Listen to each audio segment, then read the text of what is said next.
like all the lights are here? Are we live? People can hear us. Welcome. Welcome to another exciting live stream from BTOD. Our community has asked us to do a live stream of a tier list, so we did it. We're in it right now. So we're super excited to have you guys here today. Actually, we dropped a community poll recently, and we asked you what you thought was the most important thing when buying an office chair, and like 72 or 73% of you actually responded saying comfort was the number one thing, like well over everything else. Obviously 72% is the majority, so that's what we're going to focus on in today's live stream. So we've got 40 chairs, and there's some of the most popular chairs. We're just going to rank them live, and then hopefully you guys give us your feedback as well. Let us know if the picks are good or, you know, bad, I guess, and let us know why, right? So what are we gonna do? We gonna kick it off already? We ready to go? I see we've got who was in the chat already? Anthros was with us. What's up? Welcome. Don't worry, we're not gonna drop any crazy stuff on you today in the stream. Yeah, I don't think. But you could drop some crazy stuff on us. Oh, you could. That's true. That's very true. And sorry to the rest of the chair manufacturers who may be lurking in this stream. If your chair wasn't picked to be in the tier list, apologies.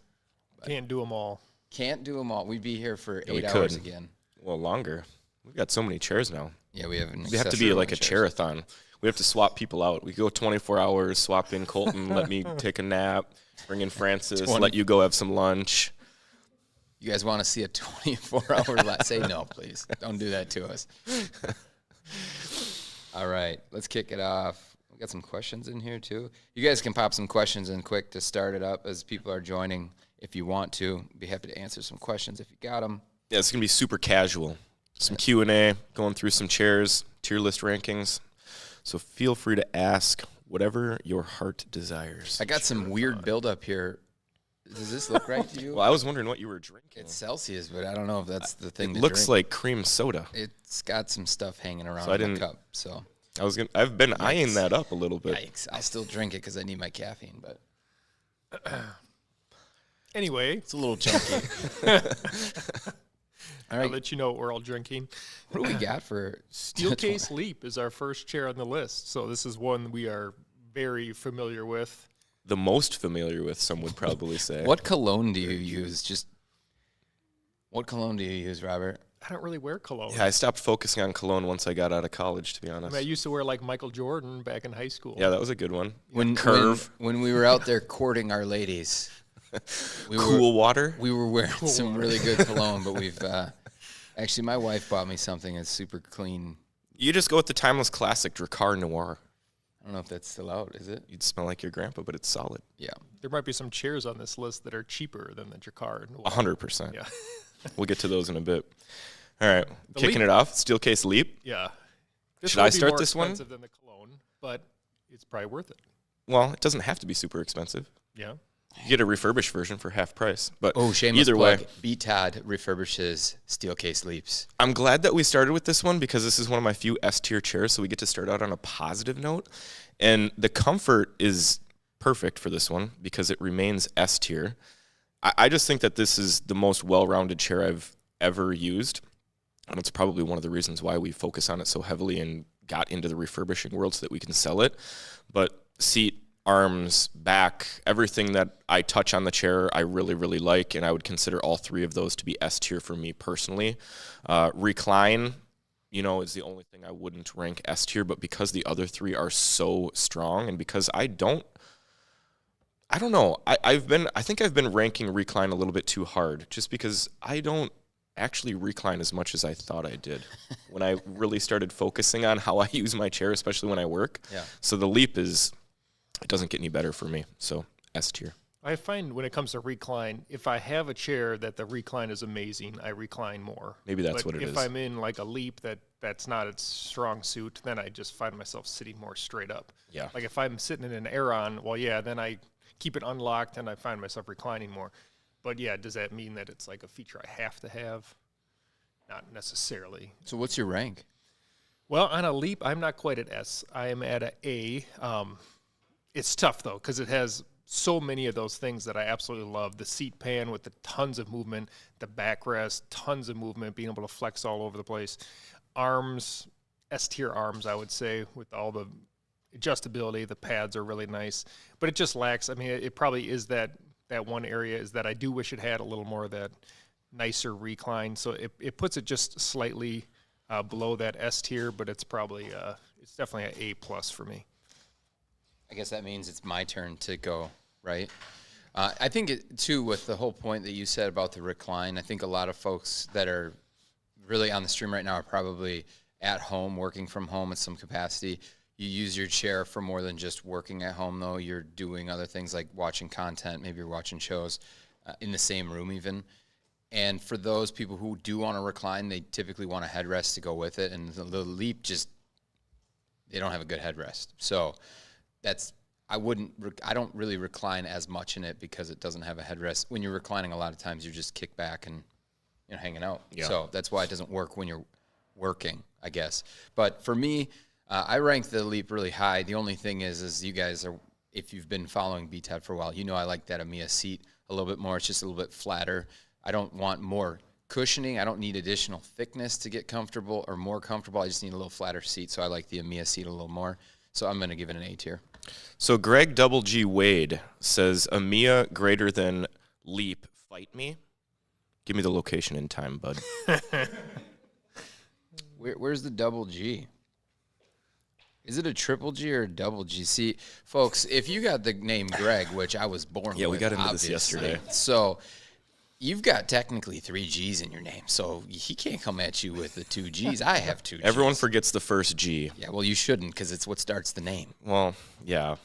You can't, otherwise it would be Greg. If someone tells you it's Greg Double G, do you think it's Greg or Gregg? I'm not worried about what everybody thinks is my name. Okay. Well, I'm standing out. Perception is reality. Right. Here, really early. 3 G's if you count them all. Greg Wade coming in to defend you. The Gregs are standing strong. That's right. That's what we do. And he could just be 2 G's and Gwade. You don't know that. It's true. Could have been true. Before we go on to the next one, obviously it's going to be the longest tier list in the history of ever. But we got to just give props right now to Colton. You guys know Colton. He actually was the one who got the Anthro's chair last time because Francis got one. Look at this fresh look. He has been working on this for a while. And I said today, you are in the stream. So tell me that's not good. Hopefully John picked that up. Oh, yeah. Oh, here it comes. A little delayed. Yeah. It's good. Looks so good. All right, what do we got next? So I dropped that one in A. Well, that'll probably stay right at the top of A, and maybe we can revisit it later if we want to have that battle one more time when we get to the Mia and some other chairs. But next up, To think or not, Greg, looking cute as always. I don't know if we're going there right now, but you did. I'm quite the cutie. I appreciate you. I think. I don't know. So next up, Ergohuman Gen 2. Making me blush over here. Yeah, we've been. I mean, we have a very long history, especially the two of you in business. 19 years, or getting close to 19 years. Ergohuman really helped start the BTOD business. So I'll let you guys, I guess, start with this one. So Ergohuman Gen 1 has been around for, I guess, 20 years or something, right?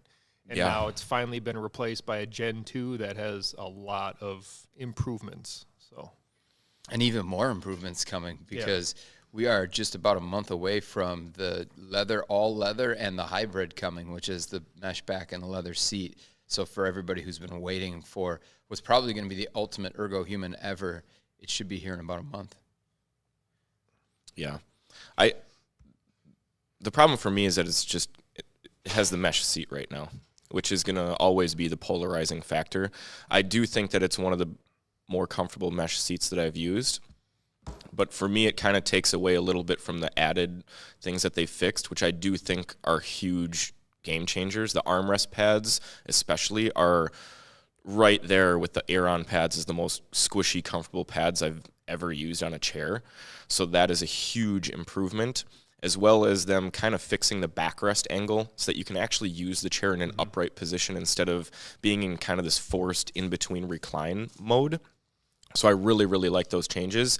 I'm just always going to be kind of a hater towards mesh seats. So I couldn't get this one above a B tier, and it kind of sounded like I was probably going to put that as a C or a D. I thought it was going to be an F tier, to be honest. I thought that's where we were headed. But it's a good chair. I just have a hard time with mesh seats in general. But they got rid of that foam at the front, which I do really like, so you don't have that extra crease on your thighs.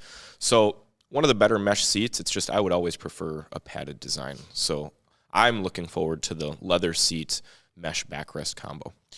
I just want to say Vix 103, calling me out as an average Wisconsin male. I mean, come on. Come on. I put on a couple LBs, but geez. What are you saying about average Wisconsin males? That's what Vic said to me. I feel like you just took a dig at me, Robert, Colton, John, all of us. Yeah, me? Yeah. No, Vix. He said, he didn't even talk about you. You're not even in the conversation. I'm just an average Wisconsin You should have male. accepted it as a compliment. I guess. You took it as an insult. I love being a 5. All right. So he has a question on the Gen 2 seat mesh long-term, 250 pounds. So they've only improved upon the mesh since the first one, and the first one did hold up really, really well for it not being an Aeron. The Leggett and Platt mesh that they use is super high quality, so I wouldn't see that as being an issue. Now, if you're looking at cheap mesh chairs, yeah, of course, that's going to stretch out and be saggy, but the Ergohuman, no problem. They cover it in their warranty, too, so I wouldn't have an issue with that. And again, for mesh chairs, I'm on the record as saying I don't like mesh chairs. This is one of the few that I can sit in all day, so I have a hard time not...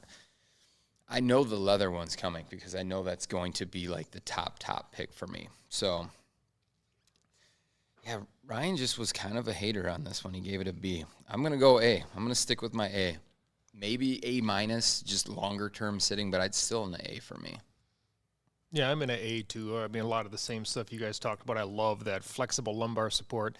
We talk about how getting a mesh or replacing that mesh seat with a leather seat would be a big improvement, but I'd be happy to keep that mesh backrest, the way you sink into it, get a little bit more of that airflow, not having your back against leather. That can be kind of warm. So I'll keep that mesh back with that flexible lumbar. Height adjustment's really nice. But yeah, to get that padded seat would be preferable for me for sure. Might be S tier. Yeah, I mean, I'm at an A minus even with this. It's going to be close. So I think S tier is possible. Yeah, everything about that chair is really good. They improved the back quite a bit, so you don't hit any of the plastic anymore. The arms are so much better, and that reclines better. So even with Ryan's B, we're still going to be pushing this up into A. Cool. And next up, we got the Atlas chair. Did we have any other questions? Are we ready to... We're ready to go. Yeah. So we're Atlas chair from Colomy. This is another mesh backrest, really nice. This is in a very different price range. What is this, around $320? Is that right? Usually it's under $300, so $289 or $269 usually is what you can find it for, depending on where. So a bit of a different class chairs, but yet we would highly recommend this one in that price range because it is a very comfortable chair. So you can see Francis here. It's got that really nice mesh backrest you can sink into. It doesn't have that same kind of complicated or really sophisticated lumbar support, but you don't necessarily need it because it has a really nice curve in the backrest. So you just kind of sink into it just the right amount. It does have, as you can see, it does have the height adjustable, which it helps. But I think it's more that whole curve in the backrest that's really what's doing all the work for you there. So for me, I put this at a C+. When we're just talking about comfort, because it does have some problems. The arms aren't my favorite. If we were talking value pick, though, this would be higher than a C+. I mean, this would be borderline, almost an A-tier chair if you consider the price. But, again, today we're just really focusing on comfort. So where are you guys at? Well, I got to see what the current price is on it because it moves around a bit. Right now it looks like it's $279.99. I mean, for me... Yeah, if you consider the price on this one, it bumps up quite a bit because for sub 300, honestly don't think there's a better pick. I don't know a chair that's better than the sub 300. Yeah. Honestly, I don't think there is. Sure.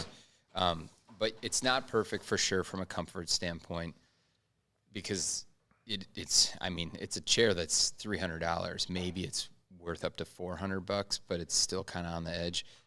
Like you said, that lumbar support's it's okay, and the arms are okay. They move around a little bit too easily. I don't like that so much. The seat's pretty good, and the back's pretty good. I know the headrest can be. Some folks don't like the headrest at all. I don't mind the headrest, but I'm gonna give it a B-, which is that's a pretty good. I think that's a pretty good rank for a chair sub 300. I think a lot of people, actually in another live stream that I did recently on TikTok for BTOD, they talked about how the chair that they had gotten off our recommendation, which was a cheaper chair, it didn't hit like they thought it would. And it's always, you have to remember what you're paying for something. So this one you're paying a little bit more, but still you guys are way under even a refurbished Leap chair. You're sitting in a price point that's an awkward price point. So if you can get B-, maybe you think it's B. If you're coming from a really bad chair, this is probably an A tier. So I think it's a solid pick for sure, sub 300. Yeah, this is one of those chairs where at the very end of this tier list, if you're going to look at the tier list as a whole and look at chairs that are above a ranking for their price, so most of the B, A, S tier chairs are going to be, $800 plus chairs. And this is going to be one of the very few chairs that is going to be stacked up against those chairs that I truly believe can compete comfort-wise, which is why we continue to hammer the price thing, because most chairs in this price range are going to be in that D or F tier.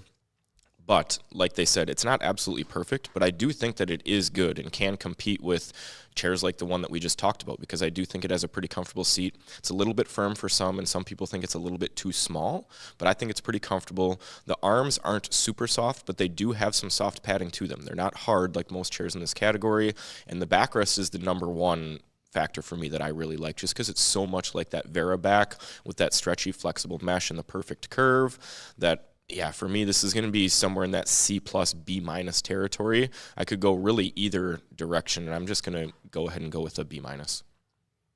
Someone just asked in the comments if they have, Colomy has a 300-pound chair, or 350, and we have it.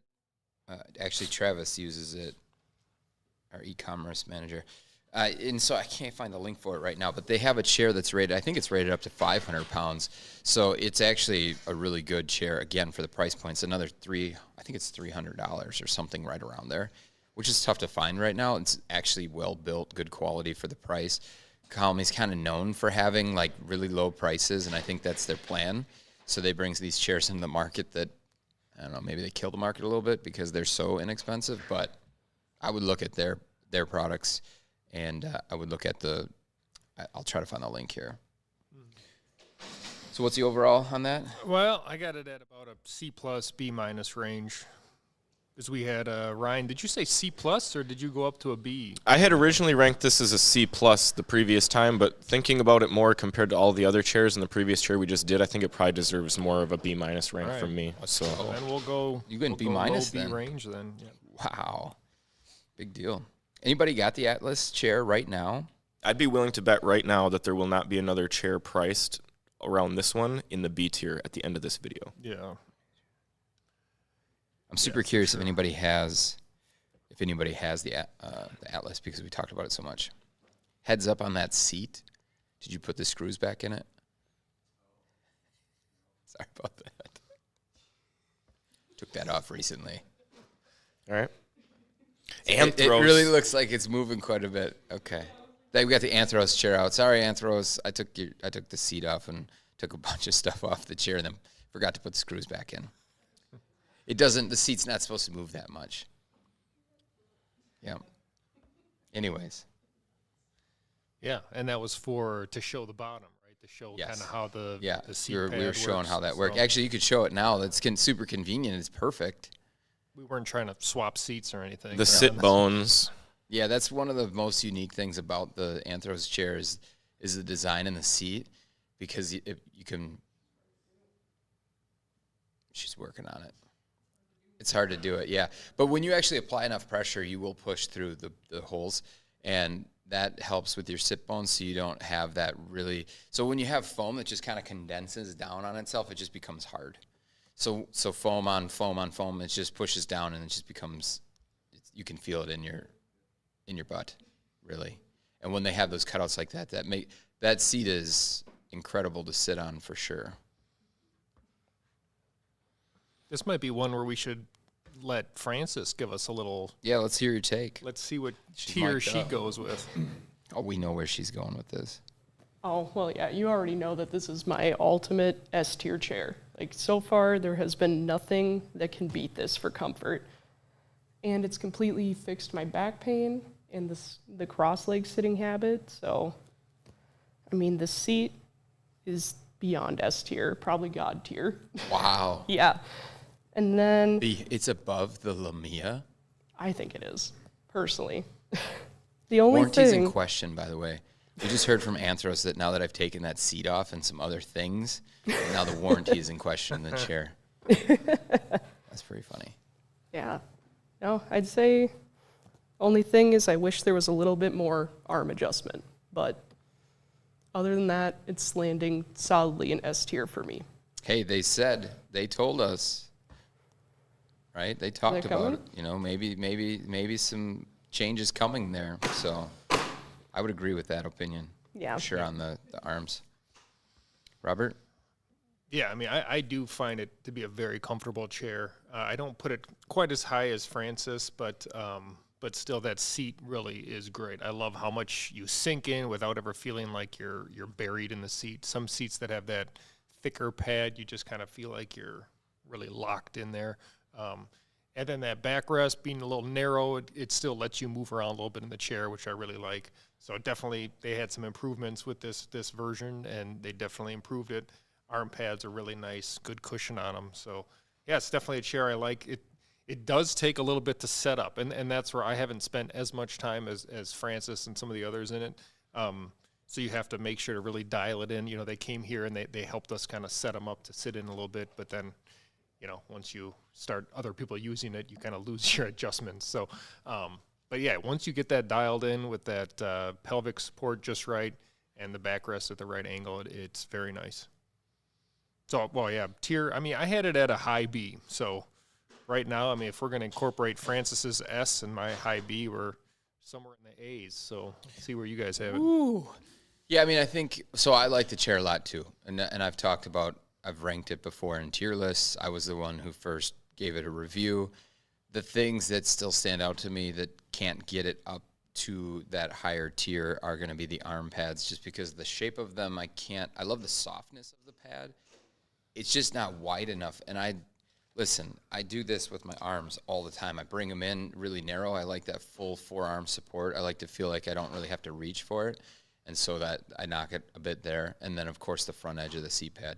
It's a little bit of pressure that I feel it. So when we're working towards solving some of that stuff, because I could definitely see this thing getting up into the A tier for me pretty easy. So I got to go B+. It's definitely close, but it's not quite there for me.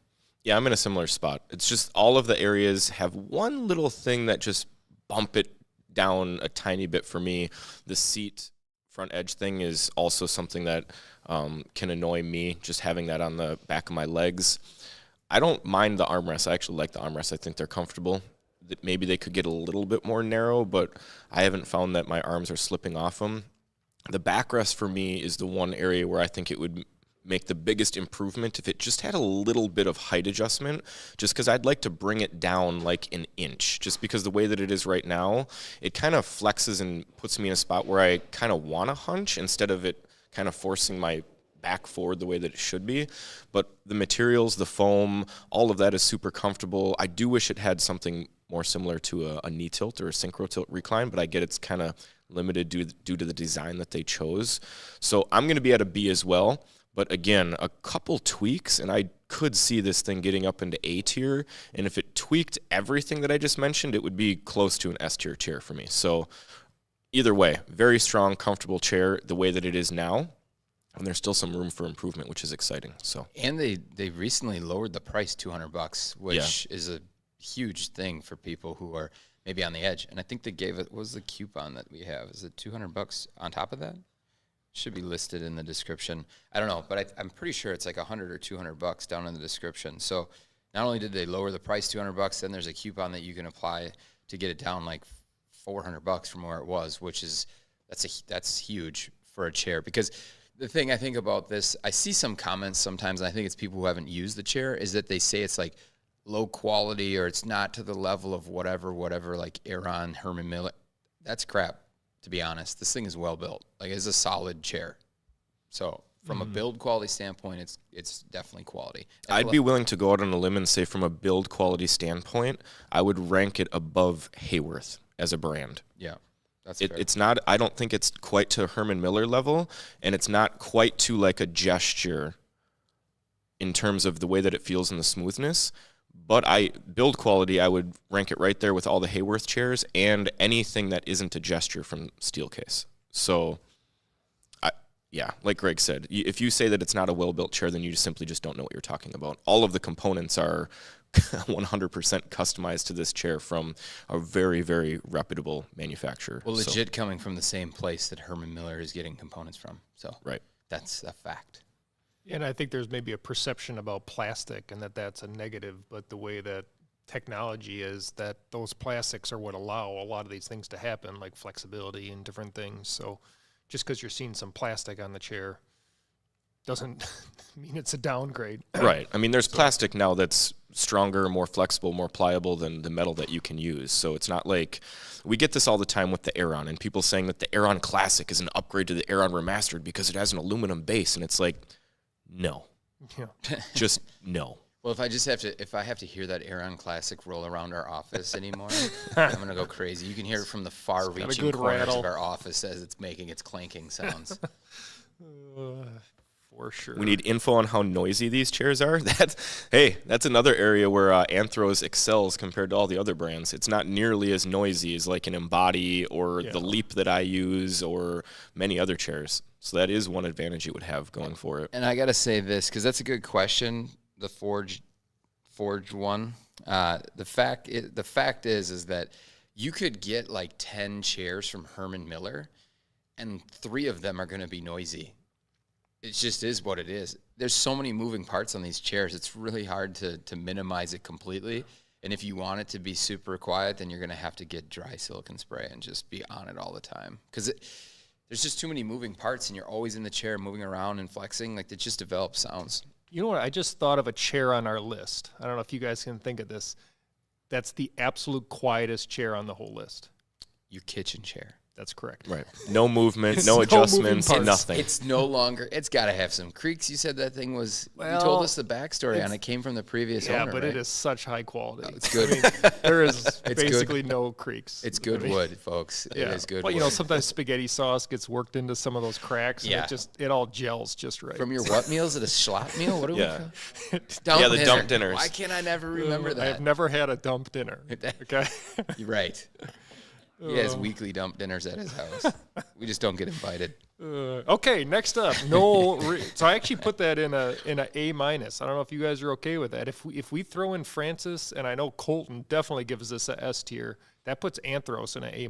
But That might if be we're cheating. going off of just the 3 of us, I think we have to leave it. That'd be Should we leave cheating. it B+. We're going to just boost these scores. We're going to get a couple people we know that really like something. Anthros, you're All right, welcome. we'll go. It's about as high of a B as you can get there. Yeah. If we include the whole team, this is definitely an A tier. But that just goes to show that people's preferences are different, right? So, like, you're getting our take on it, and I always tell people to take that and put it into your equation of what you're looking for, really. And this is one of those chairs where it's not a huge gamble to try it out because they are still offering actual free returns with free return shipping for 30 days, which is, I mean, even the majors are coming back from that. Herman Miller's not giving you free return shipping anymore, and they're only giving you 14 days, I think, now. Same with Steelcase. You have 14 days to decide, and there might be some fees associated. So the days of free returns are diminishing.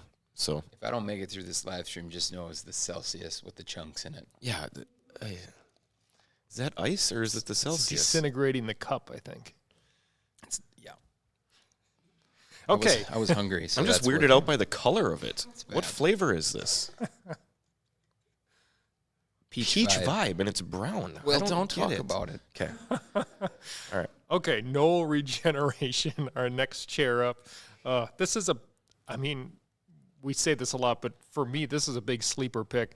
It doesn't necessarily, you don't necessarily see all the comfort in it, but for me, I actually have this as an A tier comfort chair. Seat pad, again, looks very thin. That doesn't necessarily mean it doesn't have the full support, though. For me, it actually does feel very comfortable. The backrest, I'm a big fan of poly backrest. That's with the basically the plastic mesh looking with the open back. Herman Miller Sale no longer exists, but that's a chair that's poly back that I absolutely love. Very similar to this with that thinner seat, but then the poly backrest. The arms, now there are better arms out there, so when I'm ranking that, I'm ranking it on a little higher end arm package that they do offer. I think this was a mistake in the ordering process. I can't live past this. You guys, we've had this chair now for what, 3 years? Well, it costs its rank every time because that's why I have it in B tier. I'm going to say the exact same thing as Robert. The seat is great. The backrest is super comfortable. If Greg had ordered the right armrest, they'd be A tier, but he didn't, so it's B tier. Unknown, because no one's seen the other armrests. Well, we saw it at the show that one time. Allegedly. No, that wasn't. We were there. That's not allegedly. We were there. I believe we have pictures of us in the chair. We can find. If they find the pictures, then it wasn't alleged anymore. But until those make it up to surface again, then it was. Yeah, I think that's a pretty fair thing for sure. You know, I got it ranked as B. It is a sneaky chair because I don't know, like that seat. It isn't very thick at all, but it's just so flexible that it really accommodates for any pressure points. So I do like it there, and that backrest is one of my favorite polybacks. But yeah, I guess you're not wrong when you say that the armrests really mess it up. So if I ever get a chance, which I have never had, to see the actual armrests that are fully adjustable, you know, Knoll, if you're here, Herman Miller, send us one with the right arms. Maybe this thing will get up to A tier, but for now I got to go B. Well, it would 100% because me and Robert are ranking it A tier with the arms and B tier without the arms. So, listen, I'm going to do you guys a solid here, Knoll/Herman Miller, Miller Knoll, whatever you guys are going by now. A- on the Knoll Regeneration from me. Vic says he has this chair. Vix, give us a first hand. He gave it an A tier. There he is. See? It's a good chair. But again, you know, do we have proof you even have those arms? You know, I get a little worried about that. Well, now you're questioning our own. Well, he said I was an average Wisconsin male, so nothing but love here, Vix. So that puts it up in A tier, if you're going with the A. Of course, this is with the asterisk with the 4D arms, not the arms. Oh, he doesn't have it. He's tested it a number of times. See, listen, though, we do the same thing for the Cosm, though, right? Slowly coming out. We bumped the Cosm because we have those garbage leaf arms on there, and we say if we would have had the right arms, it's A tier. Yeah. So we're doing that for this one now, too. Yeah. Had we spec'd it properly, A tier. Yeah, which for the record, I think we actually pulled the Cosm out of this, but that is exactly where we would have the Cosm, right? Because of the super comfortable mesh with the nice arms, that's an A tier comfort for us. I saw you pulled the Cosm out of this list. Well, you know, we talk about it a lot, and I don't know how many people are actually buying it. So yeah, we no longer consider it a top 40 chair. Let's be honest. Yeah, it's definitely not one of Herman Miller's most popular. It's probably more helpful to get people chairs that we are more. Well, they made the mistake of really pushing those leaf arms on people. Yeah. Yeah. Too much negative feedback. For the right situation, I would recommend that chair. But. There's a lot of weird things that happen in the furniture industry, and those arms are one of them. Yeah, that's true. All right, that's what's the up nicest next? way to put it. Human scale, freedom chair. You want a noisemaker? Let's hear that sound. Yeah, if you guys are concerned with noise. It's not that bad. This is like the Aeron Classic, but in the actual chair making the sound. Did you lube it up? Well, the thing about it is if you recline it a bunch of times, like in a row, and work out all the noise and kinks, it'll be quiet for a little bit. And if Robert cheated and sprayed it with silicone spray, then it's going to be a little bit more silent for this video. But the truth is that there is no more noisy chair that's ever been in this office than that chair that she's sitting in right now. And Robert will personally tell you that the reason he doesn't use it at BTOD is because he feels bad having to move in the chair. So this is true. This doesn't factor into my rankings, so I don't know why I went on a tangent about the noise. I mean, like you said, once you get past some of those creaks, then it does stop for a while. Right. But like if you get up and sit back down, it's like the creaks have built back in, and then you have to work them out again, and then it stops. It's like you're an old person working out those kinks. Yeah. But once you sit down too long, you get those kinks back. Yeah. But pure comfort, I really like the seat. I think it's super comfortable. The backrest is comfortable. I like the curve. I think the fabric there's a good amount of padding there, so it's soft. The arm pads are pretty good. The thing that ruins the chair for me is that the arms don't adjust well enough to fit me. They're just too wide. and then the recline. I cannot use the recline on this chair because it just cricks my neck forward and puts me in that weird spot. So using the chair as intended isn't my favorite. And so I'm going to be at a C tier for this one. Yeah, I like to call those arms the T-Rex arms because that's exactly what they are. They're just back here, and it doesn't fit me at all. I did try to use this chair for a very long time, and I found that the most comfortable position for me required the use of a keyboard tray and a footrest to allow myself to be in this halfway reclined position where that headrest didn't crink me completely, like this. And it was comfortable, but I just found myself not working enough in that position to make it so that it was actually useful, and I can't really recommend it that way. I want to say what did I rank it last time? I think it was C tier because it was just, it's a C tier. I can't really get above it for that reason. The gel seat too isn't great, so I would definitely look to go a different route than the gel seat. So, Well, I'm gonna bring up the Freedom a little bit. I think you guys both had C's, I believe, for that. I'm actually at a B tier here, so I've been with BTOD for about 6 years, a little more than 6 years, and this is one of the chairs that I've spent the most time in since I've been here. It's kind of crazy, but I spent a long span in the office working in this chair, and that's, of course, with the option of sitting in a lot of other chairs. So I guess the reason I say that, it shows that not only do I don't just kind of, I actually spent the time in it and proved that I do like it by spending that time in it. And a lot of the stuff they're saying is true. The arms are a little odd. They do kind of keep you out a little wider. I'm maybe have a little bigger frame. It doesn't bother me as much, a little taller. But yeah, that is a downside. For me, the headrest I love, and I know that's the most controversial or polarizing part of it, is because that headrest pushes your neck forward while you're reclining. But for me, that's one of the parts of it that I really like, being able to recline a little bit, but then still have your head in the right position. So for me, this is B tier. can you believe that all that time he spent in just a B tier chair where he had A and S hanging out around him? Well, you got to find out. You got That's to know. consistency. Well, at the time too, we probably didn't have, like now, there's like, well, how many Leaps in our building right now? So I didn't have that option probably. It was probably True. stolen by others in the room. True. But there still was a lot of other chairs. I sat in an Ergohuman for a very long time, and then the next chair I kind of jumped on was the Freedom, and stuck with it for a long time because I did really like it. So it's still going to end. This is going to be actually, believe it or not, our first C-tier chair below the Colomy Atlas, which that checks out to I me. stick by that. I'd rather out. sit in the Atlas than the Freedom, so I have no problem with that. We're not. This is one of those crazy situations where you've got a $279 chair ranked above a $1,500 chair in terms of comfort. Let that sink in. I just did. Frances can't though because she's just shaking her head over there. She absolutely she is loves a that Freedom chair. fan for sure. We pulled it from her desk to bring it out to do video. Her in the Top office three. desk. Top three. Yeah. What I know what they are, but what are they again? Anthros, Leap, Freedom. Yep. Yeah. Shady, if you want to ship us a Kinarps chair and a Capella chair, we'll review them, and we'll let everyone know that they're better than any ergonomic chair in the U.S. for half the price, as you say, for sure. Problem is we can't get them over here. That's the big issue. Not without a massive investment.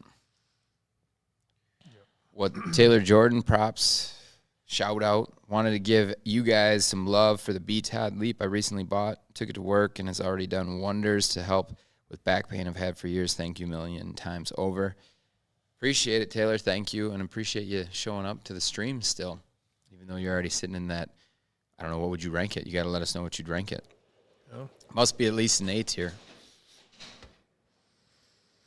That's that fresh BTOD Leap refurbished chair from BTOD. I said BTOD twice. I think you said it 3 times. Just to emphasize the BTOD part. What do we got next? Ooh, I see a Fern out there. Or is it the Takacova? Which one we got? We are doing the Fern first. Fern from Hayworth. I think I'm gonna do something crazy. It's not that crazy, but I think there's a lot of people actually here right now, which that's great to see that you're hanging out with us. I think what I want to do is I want to give away some of our merch. I'm not going to do it right now, But in order to be eligible for it, you're going to need to sign up. There's a link actually down in the description for the email list. You guys probably got an email for this tier list last minute. And that's basically what we do. Otherwise, we just send out helpful content most of the time. I mean, we do some shameless plugging as well on our own brand, of course. But we also just basically do the same thing we do on YouTube. If you sign up for that, and then at the end of the stream, I'm going to drop a word that you need to drop in the chat. So you need to be in the stream.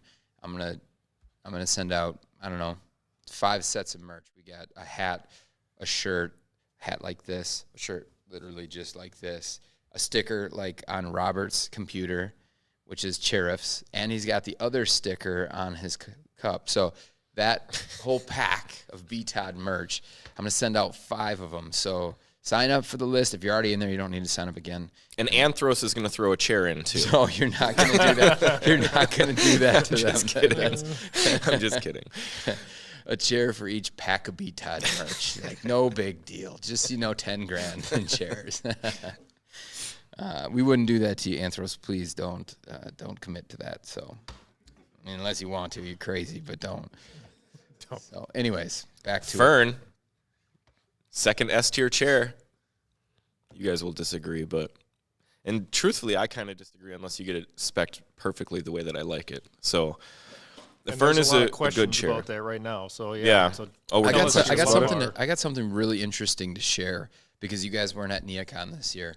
I was there for a day, and I went through, in the showrooms, going through the product, and they have a Soji in a wide seat. Ooh. Rated up to 500 pounds.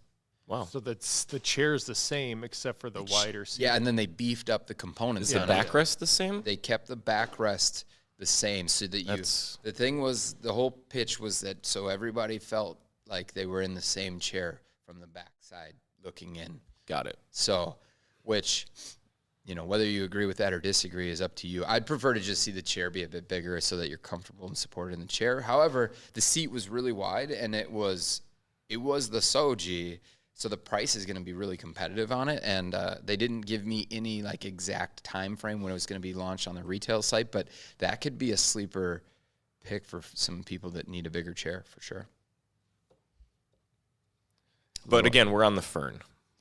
That was a little nugget of information there. That's why you want to be on the stream, though, Ryan. You want to be on the stream so you can hear some of these nuggets of information. Speaking of nuggets, I really use some chicken McNuggets. It's getting around lunch. Is it? Yeah, I guess it is. Yeah. Okay, so back to the Fern and how it's S tier. So for me, for this thing to be S tier, you have to get it no lumbar, no headrest, digital knit. Okay? Nervously sweating. If you take, yeah, that's funny. If you take out any of those, I would have to drop it down to A tier. And if you made me sit in it with the headrest and the lumbar and the regular mesh, I would bring it down to B tier.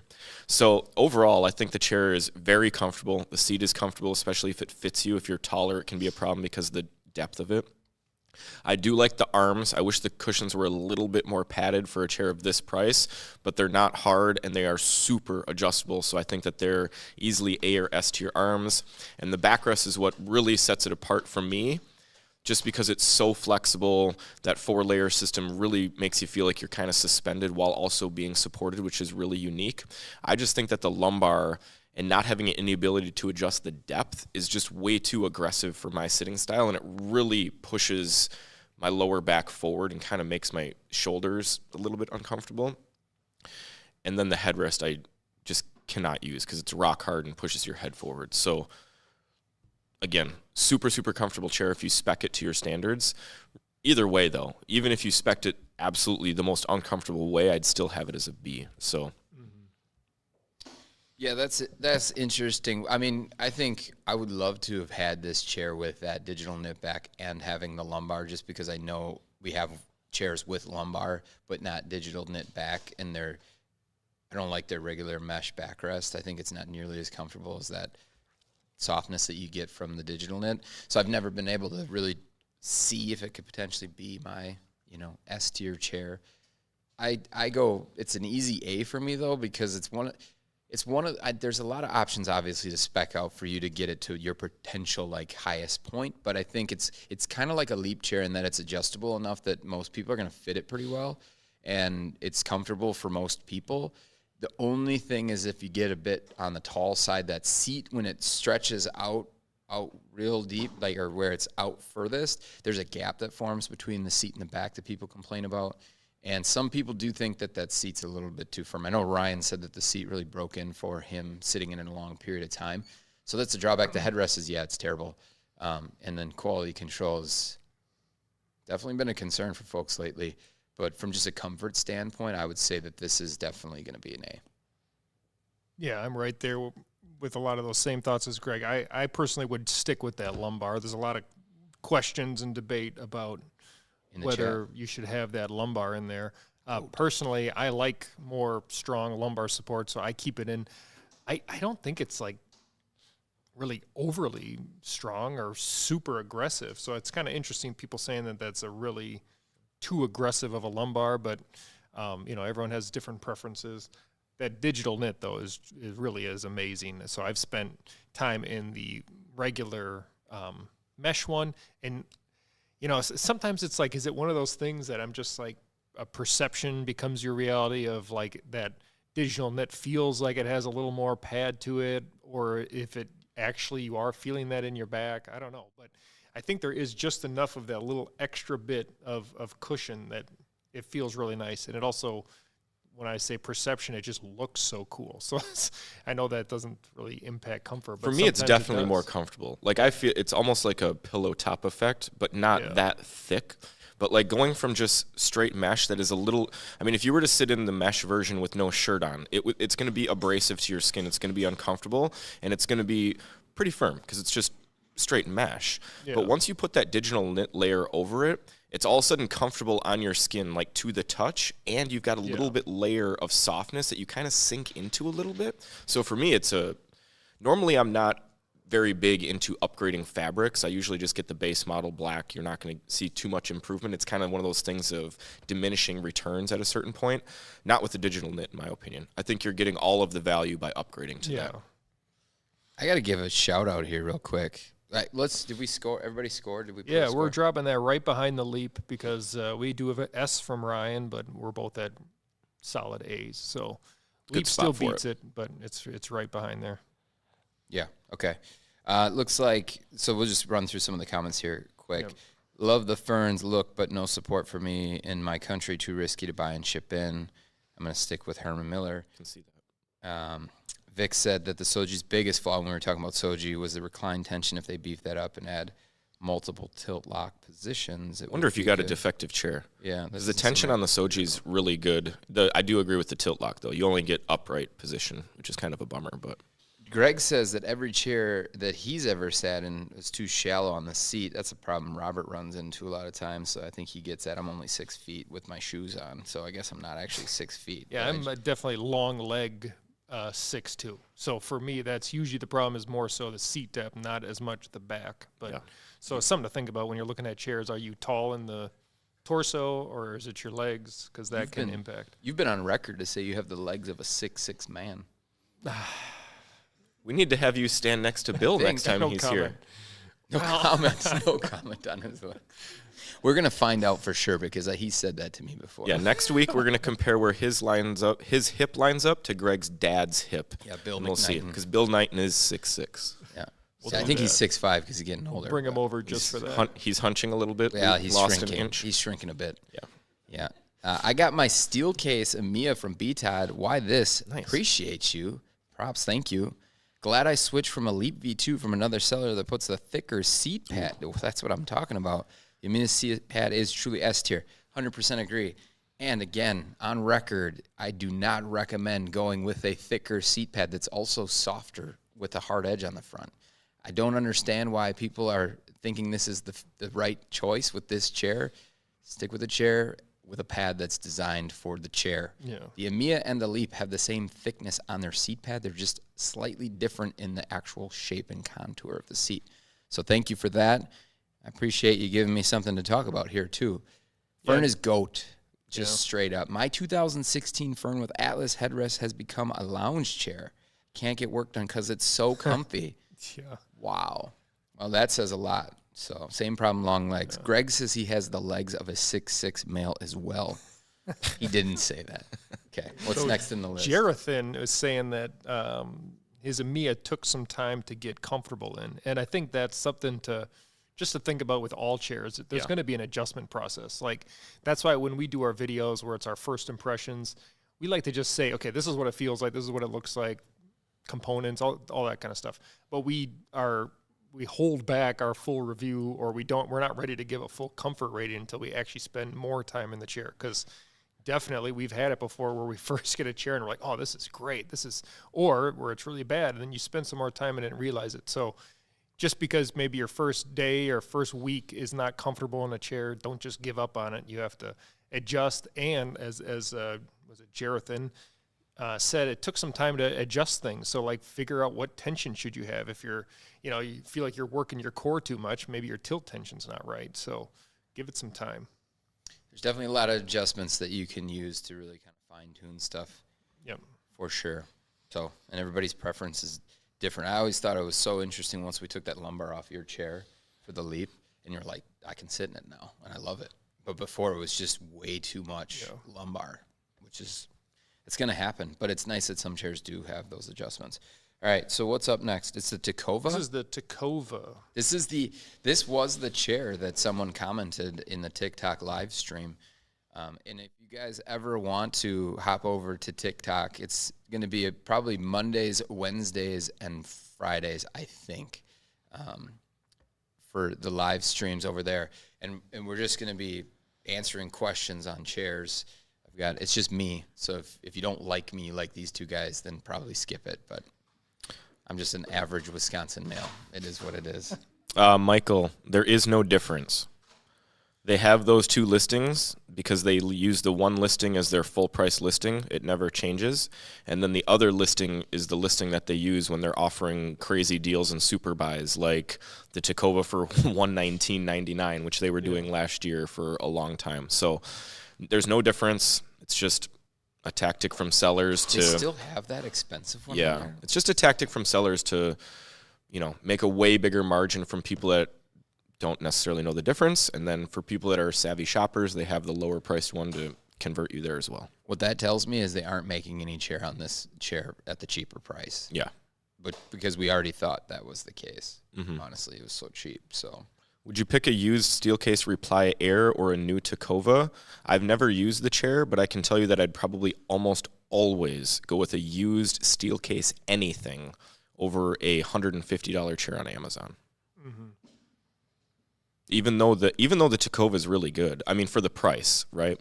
This has been our pick for a chair for under $200 for a long time. Now, for a while, it was our best pick for chairs under $300, but then they just started selling it so cheap. And again, this is going to be one of those things where it's the best value you can find for the price, but some people, I think, have a little bit too high of expectations when they get it, just because we get comments on some videos telling us that we're complete morons. How could we recommend this chair? It's the most worthless pile of crap they've ever used. And it's like, well, it's not going to be as good as a high-end chair. It's only $129, but for that price point, the seat's pretty comfortable. You've got some softness in the arms, and they're really adjustable. For me, the backrest is really comfortable. The headrest is decent. So it's just a well-rounded chair. It's got a deep recline, and you can't find all of those features on another chair in this price range. So for me, it's just kind of your best bang for your buck, really. And so I'd put this right at about a C tier. yeah, I think that's a pretty fair place to put it. I mean, as mentioned in the live stream on the TikTok, they'd said they bought one for their dad, and he didn't love it at all. But I think the thing is that we rank this high, especially for what it is, because the price point in the overall list. There's two different lists for sure.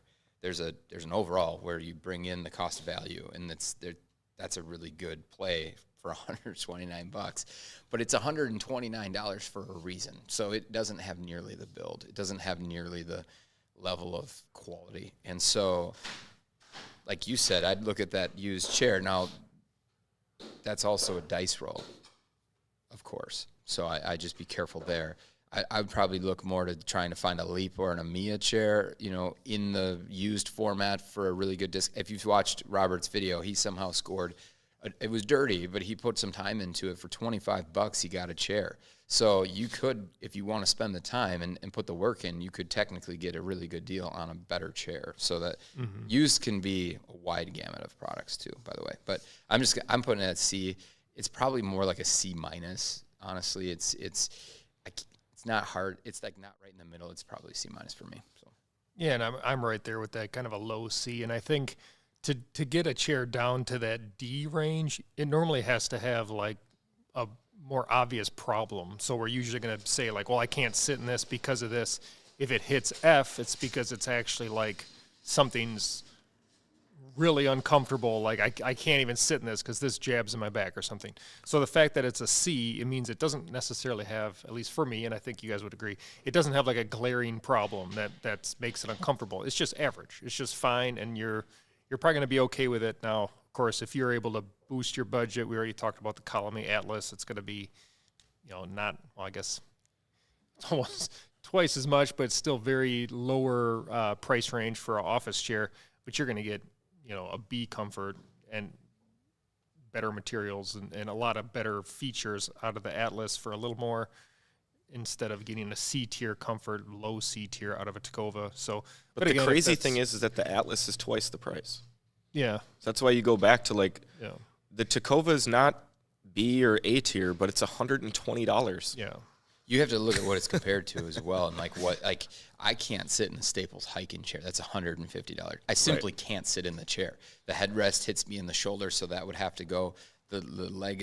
My legs go numb because there's just this awful seat pan. The armrests only go up and down, and they just are tiny little cheap arm pads. They're like awful, and that's $150, right?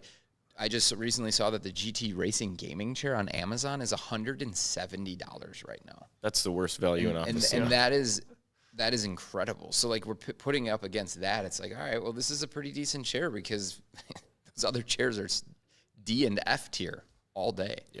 So just you have to understand you're spending $120. It would be a chair that you probably have for a year and it's going to go in the dumpster, maybe 2. We've got a Hiken sitting in the basement, a chair from a time before we knew better. Yeah, there you go. That's true. All right, so what's the score overall then, Robert? That's going to be a low C for us. Yep. Next up, I kept this in here because it's the chair we've all been waiting for. I've spent a good amount of time in it. It's the quietest chair on the market. But unfortunately, I think you guys are going to put this in F tier. The kitchen chair. I mean, you're on record putting it also. There's no comfort, no adjustments. It's a kitchen chair. F tier it and move on, folks.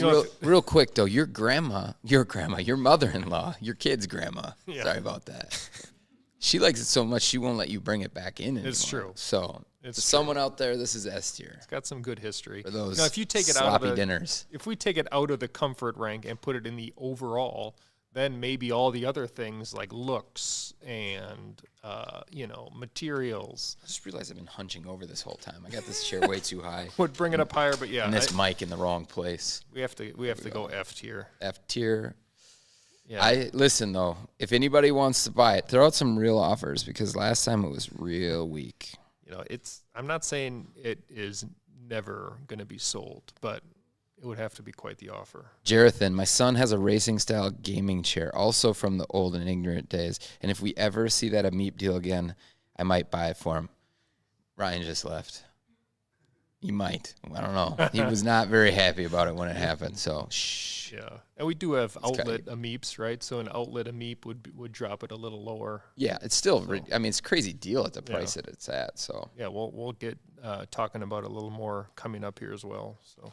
So yeah, this is our first really kind of low tier F tier chair, the Roberts kitchen chair, but time to bust out the Gesture.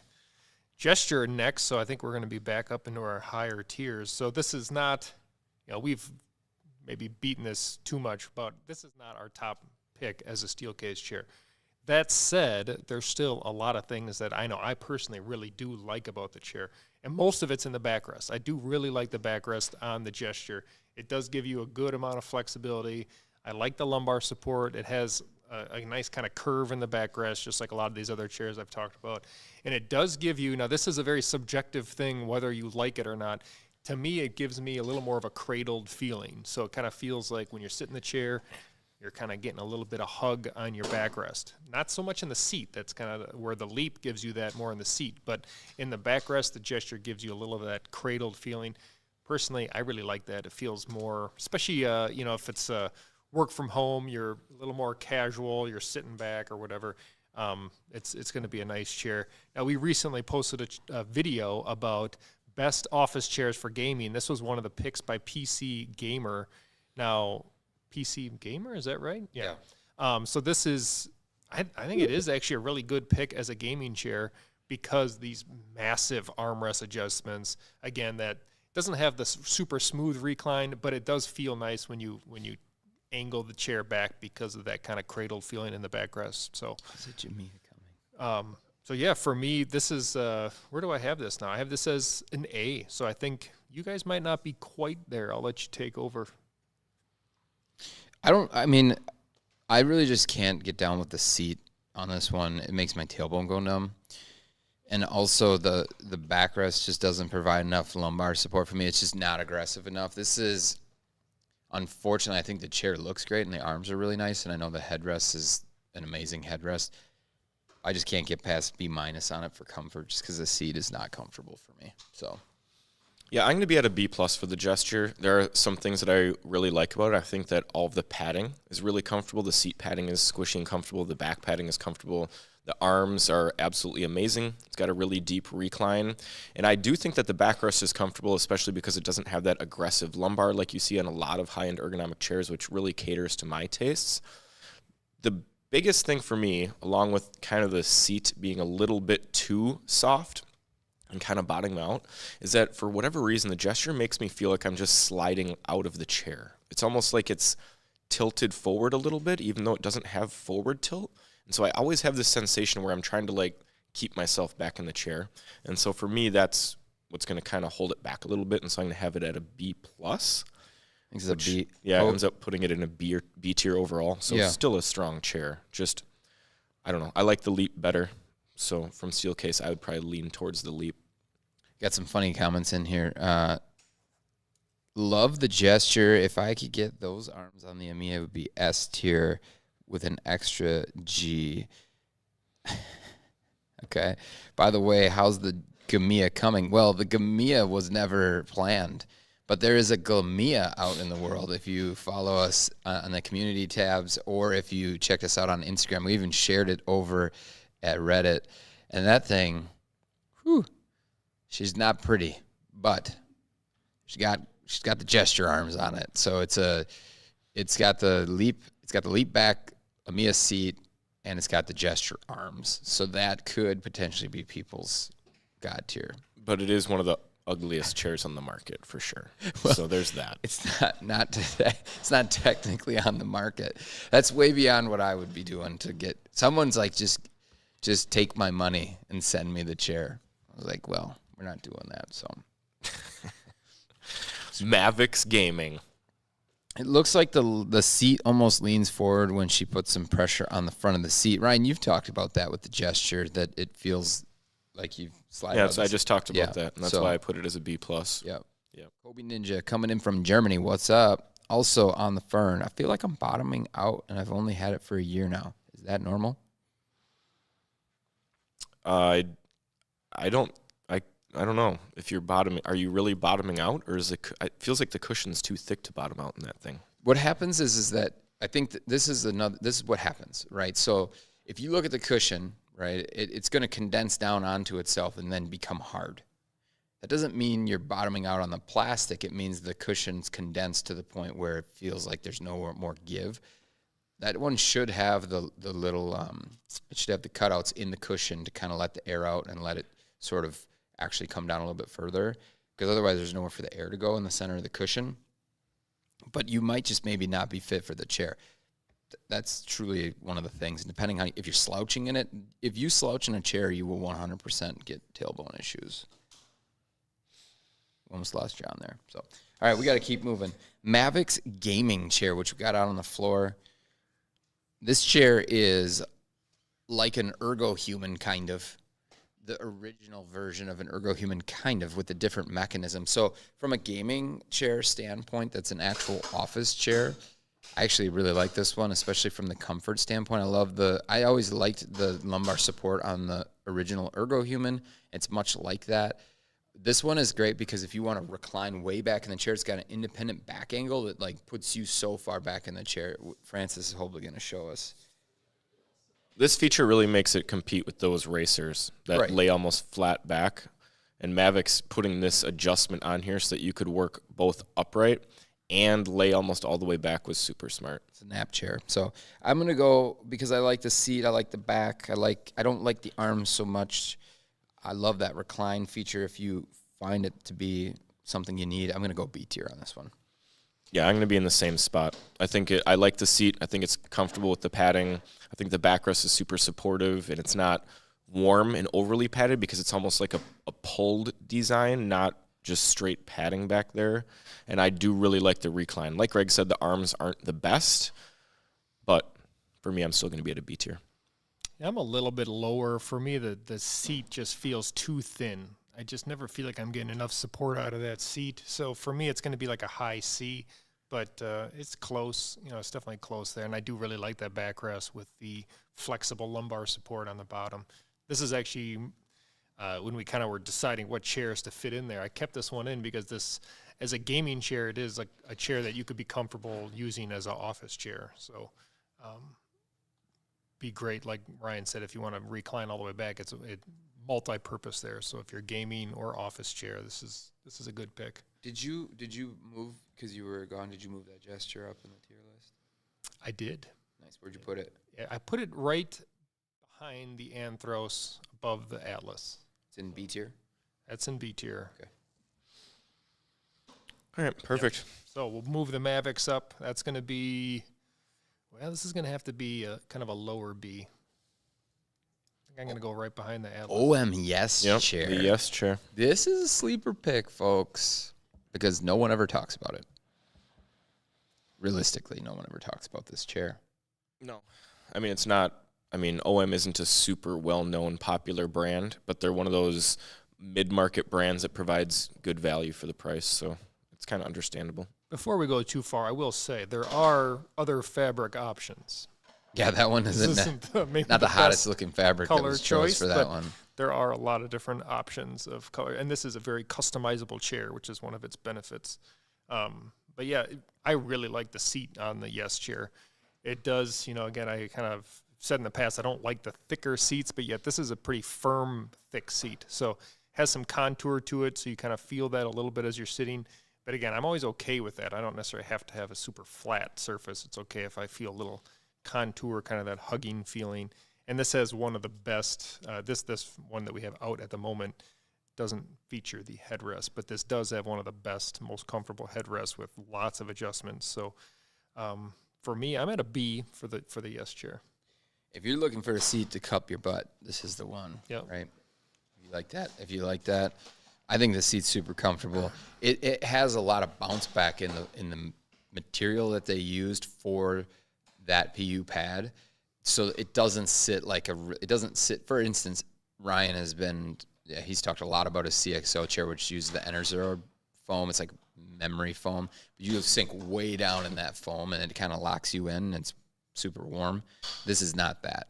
Really good support, kind of bounces back, so it doesn't really ever feel like you're just sinking too far in the chair. I really like the chair, honestly. I think it doesn't have the headrest on it, which we A-tiered the headrest. It's a good workhorse of a chair. This one's not that pretty, but it's also super affordable. If you want to get a new chair that's in that $500-600 range, it's a good pick for sure. So I'm gonna go B tier. It's a solid B for me. Yeah, I'm going to be at a B as well. The seat is obviously the highlight. I'm not going to rehash everything that they said, but another thing that I really like about the comfort on this chair is going to be the arms. We don't have the right arms put on there right now on the chair that we're showing you, but the arms that we feature on the chair now and that are the most popular are really squishy. They're really big, super flat, and they are very, very adjustable. And so for, you know, a $400 to $600 chair, the arms that you get on this thing are, in my opinion, A or S tier. The backrest isn't amazing, but I do think it's pretty comfortable, and so that's why I'd be at B tier for this, and I think that would put it at B tier overall. Yeah, it looks like it's just a solid B. Hayworth Soji, not the heavy-duty one. but just the regular Soji. We got people scrambling right now to get chairs out on the floor. Now we've picked up the pace. People don't know what to do. The mule is out. Maybe while they're doing some switching, we had a question about, is BTOD coming out with a, how did they word it? Jamia? No, with a BTOD option for larger people. Well, we sure are. We actually showed it a little bit before. We've got two of them. There's one that's for a little bit more slender frames. It is overbuilt. It's an absolute beast. It's kind of built on like the chassis of a car seat, essentially, or a truck seat. It's designed for you guys to be able to sit in them for 24 hours, like legitimately be able to kick back and be super comfortable with this multi-dimensional headrest on it.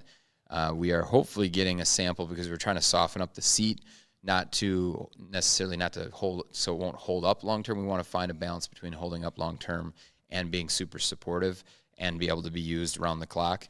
And so we're getting really close on that chair. And as soon as we have a final sample that we like, we're going to definitely start to show it.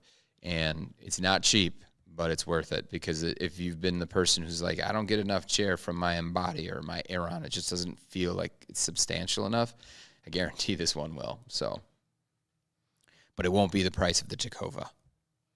Yeah. Unfortunately, you can't build this chair for that. So Yeah. Just a quick comment too. Someone asked, haven't we made a video like this? Well, we have. This is kind of the reason we wanted to do this today, is let you guys really ask questions. So, interrupt us with a question. We'd love to answer more. So keep throwing those in the comments, and we'll get to as many. We've done tier list videos, but never a tier list live stream. So you've never had an opportunity to kind of argue with us about our picks or make suggestions about our picks or question us about our picks or whatever. So that's what this is for. Yep. okay, Hayworth Soji. Here we are. So I heard a rumor that there was a wider seat version. I can't remember where I heard that. Wow. Get to rewind a half hour in the stream. So personally, I'm a little Are you surprised. out spreading rumors right now? I think that's you. I'm actually a little surprised about that. Like, I find the Soji to be pretty comfortable for my size. If anything, I would have liked a little taller backrest. But so for someone my size, I don't need the wider seat. I would like a little more height in the backrest, but still very comfortable chair. This is one of the lower priced options from Hayworth, but you're still getting the really high quality materials all around. I like the arm pads. This is probably one that we might not all agree on, but I like a little bit of that sloped shape, a little bit of a curve, yet not so much that I feel like my arms are sliding off of it. Francis is running through all these adjustments. It really is a pretty highly adjustable arms, which I really like. So for me, I put this as a B tier, but pretty solid B. I mean, maybe even on the high side. Real quick before I give my take on this chair, Astro Picks said last time the Atlas was C tier, though. Ryan changed he went from C plus to B minus, so there were 2 B minuses and a C plus. That's how you get a B minus. So if you're questioning why, you'd have to go back in time and listen to Ryan's take on why he bumped it up there. So, and that's the thing about the tier list. The longer we have the chairs, the more chairs that come out. Like these picks, the rankings on them, they can change. You don't typically see something going from a C tier to an A, but you might see something from, again, a high C to a low B as more stuff comes into the market, and you're able to really kind of see the differences between them. And that's why when we drop more tier lists, there's value there, right? Especially if you're looking to buy a chair. If you guys have already bought a chair or watched those previous tier lists, maybe it's not the list for you to watch, but there are usually some changes because of that. So just want to give my take on that. The Soji, though, is a really good chair. It's another workhorse. I think that one of the best $400 to $600 is weird. It's awkward in the furniture world for chairs. $400 to $600 is a weird pick.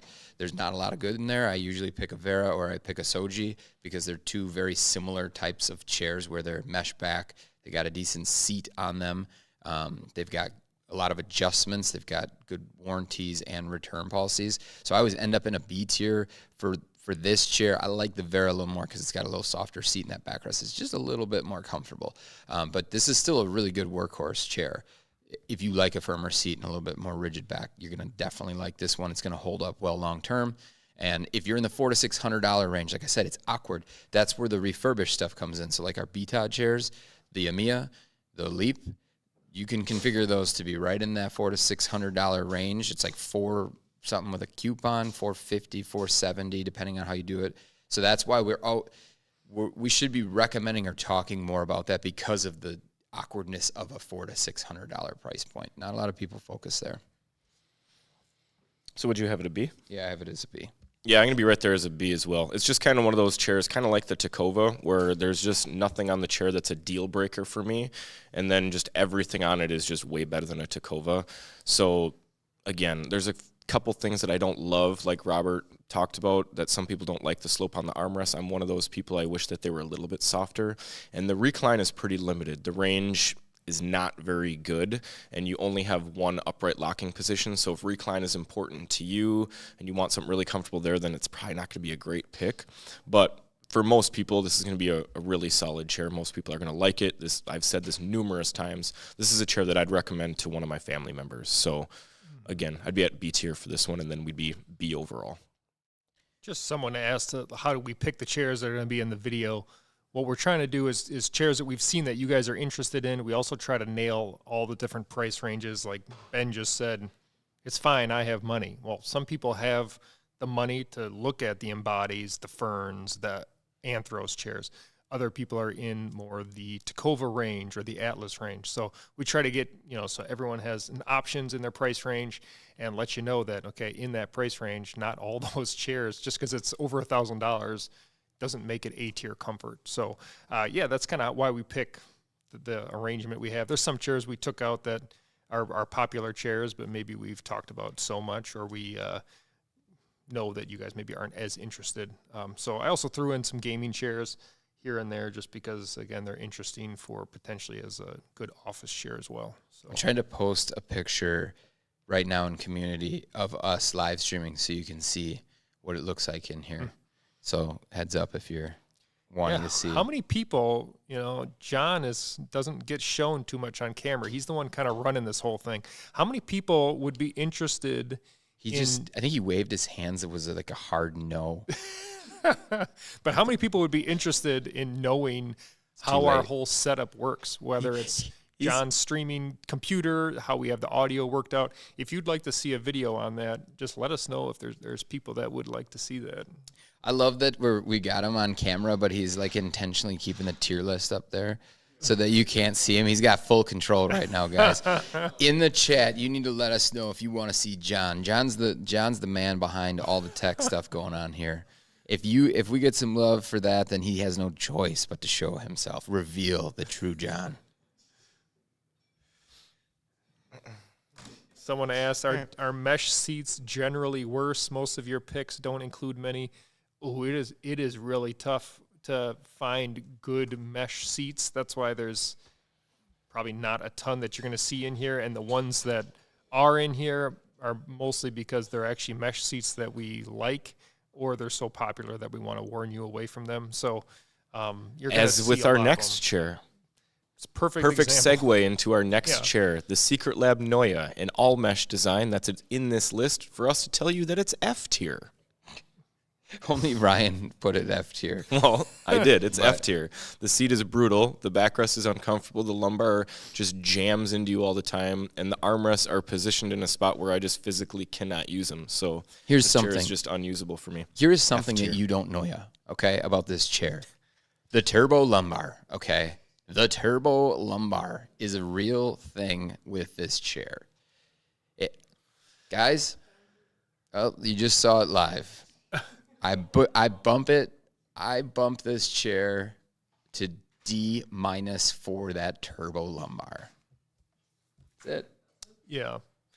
It also has a lot of the mesh seat problems that we talk about a lot. If you watch, I do have a mesh only tier list. It doesn't, not all the chairs have mesh seats, but there's a lot of them in there. And I talk about it a lot, that there's a lot of problems with how the front edge of the mesh is. Ryan mentioned it with the Ergohuman, how they were able to remove this pad that was in there. The Aeron Classic used to have this pad in the front edge of the seat to fix that. It's always a problem area. In this chair, the Secretlab has not figured it out how to make that work. So you always kind of have this weird bump there. It's never quite comfortable. And you're also, most mesh seats aren't going to have all the adjustability because it's harder to do all the depth adjustments, and flexibility is almost gone in any mesh chair because the frames just aren't flexible. An exception there being the chair I'm sitting in, the Carmen, Steelcase Carmen, that does have some flexibility with a mesh seat. But I'm going to be at a D. I think we're all at Ds, pretty low D. No, Ryan I'm said at an F. Oh, I'm sorry, he's at an F. So he didn't even talk. He just said this is an F tier. It's still going to be a D just because. D minus. D minus. Minus. 2 minuses on that one. Yeah. All right. Here's what you've been waiting for, guys. Another quality pick. We've got the Herman Miller Embody.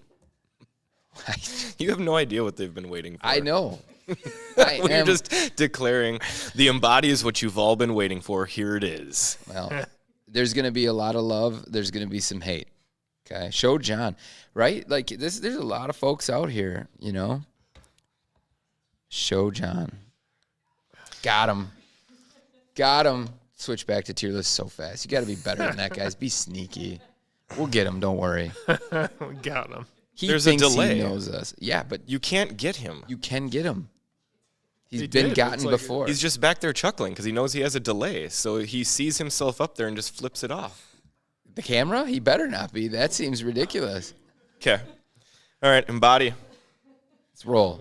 So this is, I just put one Embody in the list. So if you want to talk about a little bit about the regular Embody versus gaming Embody, now's the time. Okay. Yeah, I mean, regular Embody, I'd probably be A plus territory. I think it's a very comfortable chair. The recline is amazing. I really like the flexibility in the backrest. I think the seat is super comfortable. And I actually really like the arms, even though people complain about them not having arm cap adjustments. I do think that there's a positive to that, and that is that you don't have them moving when you don't want them to, which can be very nice when you're at your desk. If we were to make this the Embody gaming, that would get it up in the S tier for me, just because it has a little bit extra padding, and that extra padding in the seat, and especially the backrest, makes a world of difference to me, because the regular Embody's lumbar support, that little plastic design that they have that you can't adjust, feels a little bit pokey to me. And after like 4 or 5 hours, I'll kind of feel that in my back, and I'll need to get out of it and let it kind of rest, I guess, whereas I don't have that problem with the gaming Embody. So regular Embody, I'd be A plus. Gaming Embody, I'd be S. I just have to make a quick shout out. RC here just showed up. Dude, you're late, but we'll make it okay because your twin is here. You never told us that you and Colton look exactly the same. You have to do the same style with the mustache. Flip that camera around. You guys are twinning. I love it. Appreciate the message you sent us. But, I mean, we're not going to show your face, but you guys are twins. It's awesome. Colton, have you seen that picture? Yeah. Twins for sure. It's your little bro? All right. Little bro. Welcome, RC. Glad to have you. So, yeah, I mean, the Herman Miller Embody, I like a lot. I mean, I pretty much like everything about this chair. The only thing, and I'm on record every time saying the same thing, is that upper backrest. Like, you can make it where you don't feel it. You just have to kind of, like, pull it away a little bit with the tilt option on it. But then I can't sit quite as long in it. But this chair is incredible if it fits you. It's an easy A tier for me just because everything is insane on the chair. Like Ryan said, those arms, I agree 100%, where you eliminate the movement from the arms that move around, which you guys complain about quite a bit. So if that's something that you don't like, you will like these, and they're massive arm pads, so like they're gonna fit you. So A tier all day. Yeah, I have no problem with those arm pads, even though they don't have all the arm pad adjustments. It's just you can bring the whole thing in at the same time. Did you see what he said? How does the lumbar line up with your tailbone? I think you got a defective chair. Oh, I thought you were gonna say to tailbone. That was gonna be aggressive. Hey, RC here says, haha, that stash is coming in stronger every day. His stash. So you guys are close. The seat is, going back to Embody, it is on the firm side, but for me, with that pixelated support, very unique, you feel like you are still able to move around. So it's not like you're locked into a hard seat. I still think that's really comfortable. There is flexibility in the backrest. Like Greg said, you're able to adjust it a little bit to get it really comfortable. This one's always really hard for me because I'm right between that S tier comfort, A tier. I'm probably closer to a high A. When you incorporate all the things, overall rank, I put this in S tier. But I think we'll stick S and 2 A's, so we're going to be right up there with the Steelcase, or with the Steelcase Leap. Brendan, I bet they do offer it in a stool version, just not on their website to the general public. I bet if you went to a local Herman Miller dealer, they could probably spec it out with whatever you wanted. Like if you look at Herman Miller's full catalog that contract dealers have access to, you can get 100 different everything. I mean, that catalog is insane. I swear it might be 1,000 everything. Right. It's like the biggest catalog you've ever seen. Right. Crazy options. I'd be shocked if you couldn't add literally anything you wanted to that chair. So it pokes. Vic says it pokes his sacrum. Well, that makes sense. So your lower back. Yeah, I was gonna say if that thing is poking in your butt, then the backrest. Someone put something in your chair. Yeah, it's all wrong. Right? Surprise. All right, so with that, we're gonna go on to the next chair. We've got. What do we have? The Ameep, the best value in office seating. Yeah. That's the tagline for the Ameep. A shout out to Should we rename Francis. it? Someone named Brendan said hi, so just so you know. Oh, husband. Okay. What? Robert who acts so surprised. I know. Which he chimed in at the right time because Brendan has a Herman Miller Embody and loves it. So He's Francis, been hanging. She's got one of those at home. She can sit in the Anthro. She can sit in the Embody. It's a little bit spoiled, I think. Can she sit in the Embody, Brendan? You got to fight for it, or? Yeah, it's hotly debated. Yeah. Or Skins might be in the chair. I don't know if you guys saw Skins in the recent video, the hairless cat. Not the actual name. That's private. That's his work name. Yeah, his working name. Sure. His working name? Those are two different things. Okay. All right. BTOD Amia. Moved on now. So we've hit on the Meep a couple times already in the stream. We're no longer calling it the Ameep. Ryan has I renamed it. This is now known as the best value in office seating. And that's what we'll call it from now on. That's the name of the chair. Okay. That's going to be long in our product pages. But It's perfect. I like it. They'll focus mostly on the best value and ergonomic seating.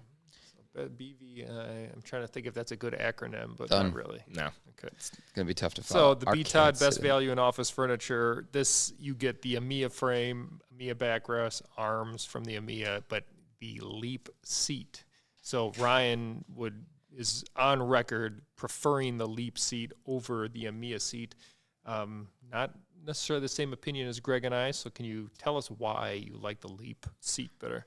Well, I mean, just for starters, why this is like crazy value is that you're combining a $1,300 chair with a $1,000 chair, and then you're getting it for like $400. And granted, it is refurbished, but our refurbishing process is pretty ridiculous. It's as close to like new as you're going to get out of a refurbished chair.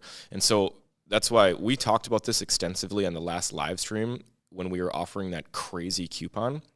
But even full price or 5% off or 10% off for $350 to $400, this is very similar to the Atlas, where you're just not going to find a chair that can beat this in terms of comfort, longevity, price, all of those things.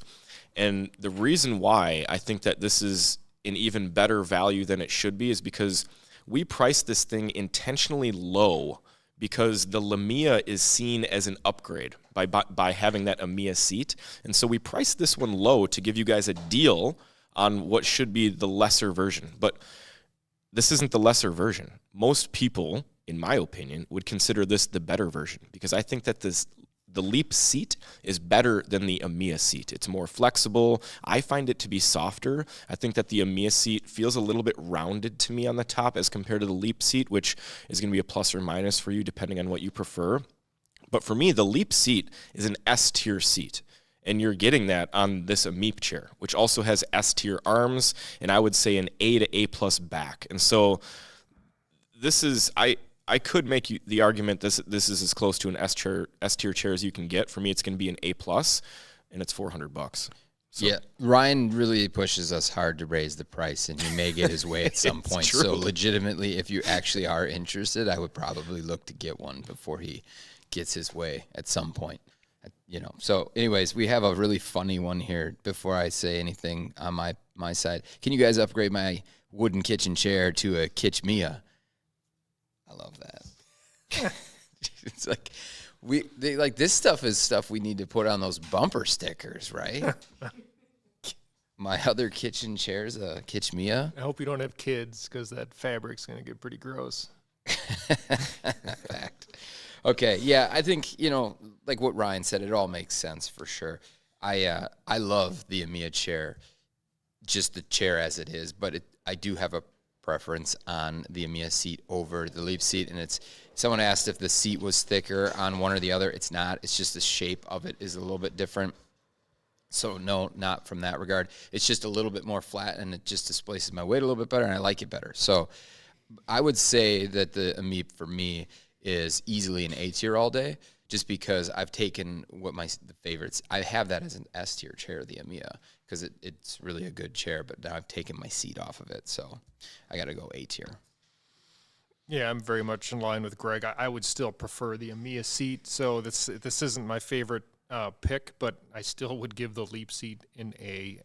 The Amia backrest is an A. The arms are at least an A, if not higher, so it's going to be an A tier comfort all across from me and all across from all three of us. So that's the only $400 chair you're going to find it's sub 400 because we run pretty consistently a 5% coupon. Yeah. So and if you go greener option on it, which you're going to get the same warranty as if you didn't go greener option, you're getting it for like $450 or $350 or something, something like that. So where do we drop this? $350 for an A tier. That tells you all you need to know. If you're on a tight budget, definitely recommend that one. So, all right. Do we squeeze this, below the Fern, or is this even almost above?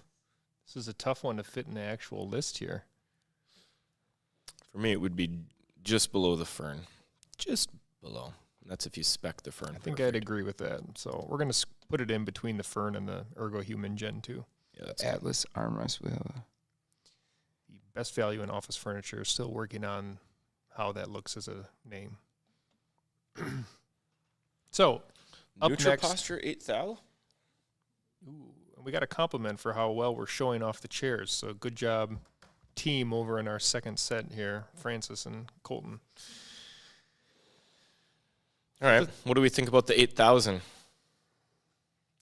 So this is a tough one. I mean, I think that's maybe why we're all waiting for each other to chime in. To me, this is that chair that first impression, you sit down in it, it feels like the greatest thing you've ever sat in. Now, over time, I find that it's not my favorite. It does lack some of the movement, and it does have those thicker pads. For me, I get a little warmer in it. But at the same time, if this is what you're looking for, if your preference is towards the more thick padded, you can't find a better chair for that. So the other thing is, we're talking more about strict comfort, but I don't necessarily love how the adjustments all work. The recline is not my preference. But the headrest is amazing. Again, so if you're dead set on a headrest and you like that cushion chair, the headrest is S tier. So that gives it an extra bump. I'm going to go with a B. It probably would be higher if this was my preferred style of chair, but it's just not. So. Yeah, I'm right there with you. I like that it has the thick padding because you don't sink into it as much as you would think that you would on a chair like this. So, yeah, you do get a little bit warmer, but for those of you that want something that's thicker, this is going to be good while still being supportive and not just letting you sink into it like a massive pillow and just destroying your back and your butt.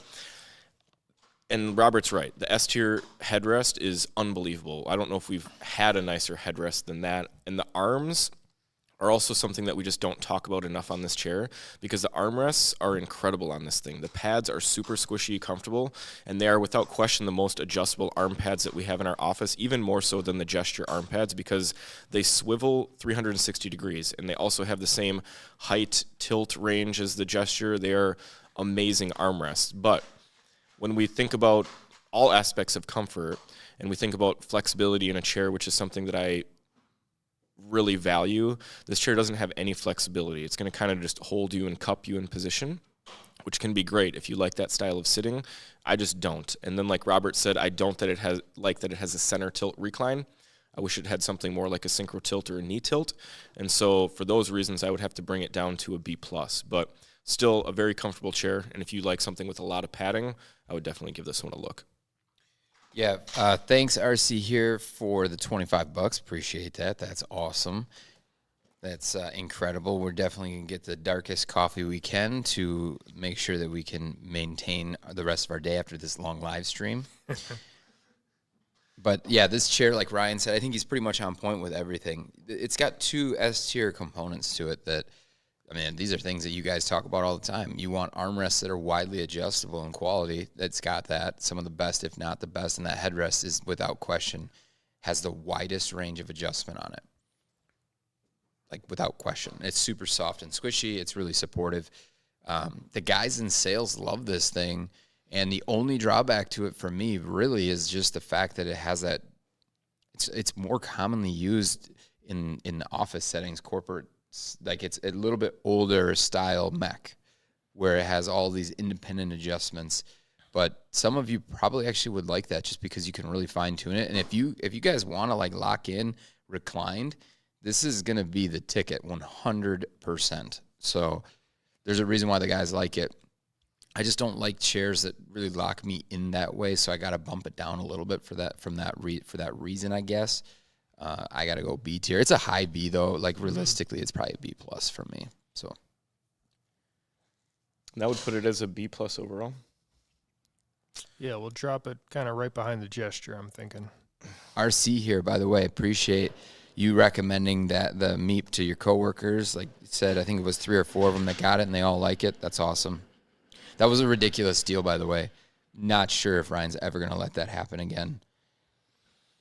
Probably Ben not. really wants to see Ryan in a beard, so we'll make sure that happens for the next video, right? Ryan disagrees. I've never seen Ryan in like a true beard, like where he just goes hardcore beard, like gets a big beard. I'm not a bearded guy. Could be. All right, what's next? The Hanami. Hanami Pro. I think this one's going to be pretty. Let's just cut to the here. chase on this. This chair is super uncomfortable in the seat. I don't like anything really about the chair, to be honest. This is like the opposite of the Atlas, where like the Atlas stands out because it's up near A and B tier because it's so cheap. This is one of those chairs that's what, like $600-700. That's going to be in D or F tier. So it's like opposite of value. And it's just because everything on it, aside from the headrest, is just uncomfortable. The seat's really uncomfortable. It really has a massive U-curve that you just sit in between, and it really puts pressure on my tailbone. And I think that they missed the mark on those armrests really badly. I thought they were going to adjust like the Gesture with that cantilever system, but really they just move up.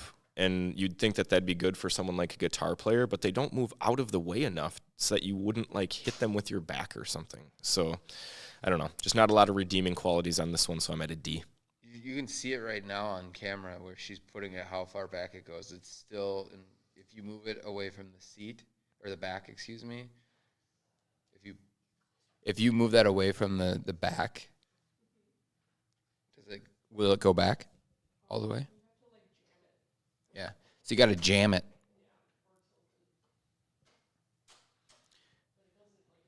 I'm cutting to the chase. I'm going to go D tier on this one. Yeah.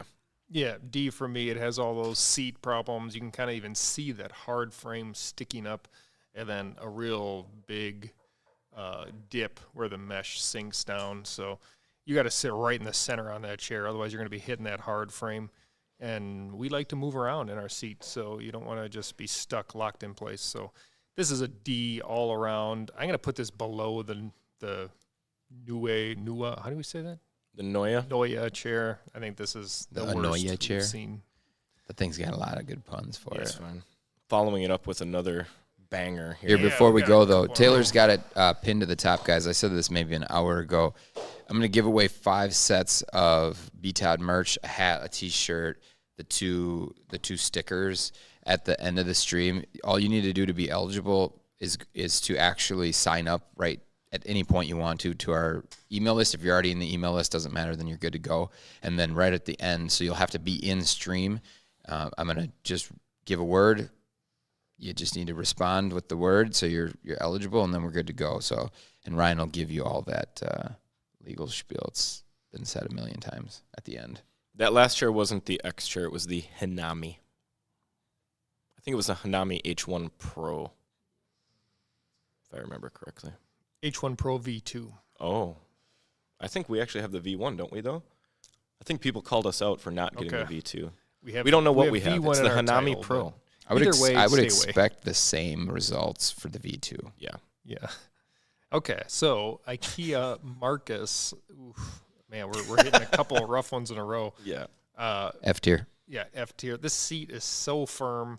The backrest is... Robert just got talked into F tier. He doesn't he know. did. He's not F tier. I think I have this as a F tier. He wants it. He had should. it as a D tier. I guess I have it as a D. I don't know why, but this is gonna. I would put this below the Haynomi, in my opinion. The arms are so bad with just that thin little layer of pad over this metal frame that has zero adjustment. At least the Haynomi, you're getting a little bit of adjustment. But we talk about it's got to have like some real problems to get down into D tier.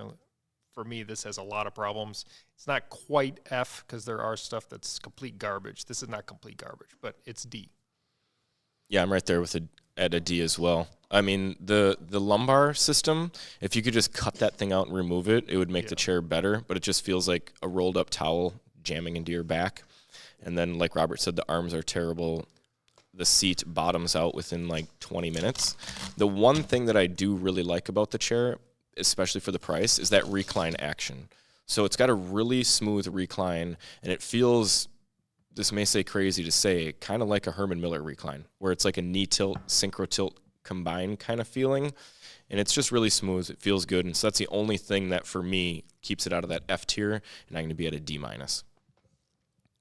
Stop buying IKEA Marcus chairs, please. I see a comment on here that people recently have been saying that on Reddit, complaining about the seat taking less than a year to sink to become basically nothing. This chair hasn't changed. This chair has been this bad for a really long time. The problem is that there's been a lot of chairs that have come up since this chair was created that just make it obsolete now. So I have a hard time ever recommending this. I know, like in your video where you said stop buying IKEA chairs, it's a trigger fest in there. People hate me in there. And people hate you for it. So, but stop buying IKEA chairs. If that's all you got, then that's all you got. It's better than a stool, but not by much. It doesn't outrank the kitchen chair by much. And the crazy thing is that this kind of goes back to how rankings can change over time. And someone asked, how did this go from a C to a B-, I think it was, on the Atlas chair? The Marcus is a perfect example of that. Because like Greg said, there was a time where I ranked this as my best chair for under $300 because there just weren't other options that were better than it. And I believe at the time I put it in C tier. Now that we've had a couple more years of chairs coming out, testing more chairs, finding new chairs, it's very obvious to me that there's no reason to buy this chair. There's so many better options, and then you also can completely avoid having to go into IKEA, because that's the biggest drawback with the IKEA chairs, in my opinion, is that you have to physically go to the store to get them, or in the United States, you're going to have to pay like $200 to ship a $300 chair to your house. So they either gouge you on the shipping price, or they force you to come into their maze hell of a store, and to me, that's nightmare fuel. So I'd much rather just order a Takacova or a Clatina or a Colomy chair from Amazon, get it shipped right to my door, and if I don't like it, I can ship it back to them for a refund, than doing the whole IKEA experiment. Here's the comment response. This guy's just upset because he's got to ship a chair because he's not close to IKEA. I wouldn't buy it if I was right next door to IKEA. Right. Straight up. If I lived in the IKEA, I wouldn't buy the chair. Would you set up a spot by the chairs, though, so that you didn't have to go through the maze? Or just buy their hot dogs, because their hot dogs are legit. They got a good lunch. True. All right? Okay. I'd live downstairs where the meal stuff is. Right at the front door. Okay, anyways, so I can get in and out. Someone they asked, have you tried their valve fillet? I don't know if that's the jar fillet, if that was supposed to be. Maybe that's a new one. I saw a funny comment recently. Someone's like, why don't you try the nicer IKEA chairs? I was like, there aren't nicer IKEA chairs. Yeah, their nicest one is like $299. They don't exist. Yeah. If it says Gillette on the end of it, I'm not getting it. The jar fillet would be an F tier for me. Yeah. I'd rather have the Marcus than the jar fillet. I don't know if the var fillet. I don't know if you meant jar fillet or var fillet. That might be a new one. They've got some weird names for chairs, though. I guess that's what They're happens. Swedish meatballs. Well, I guess they're not are weird delicious. for over there. I guess our chair names are weird for them, I suppose. Hey, Kobinja. I was at the factory in China that makes their chairs. I saw exactly how they go together.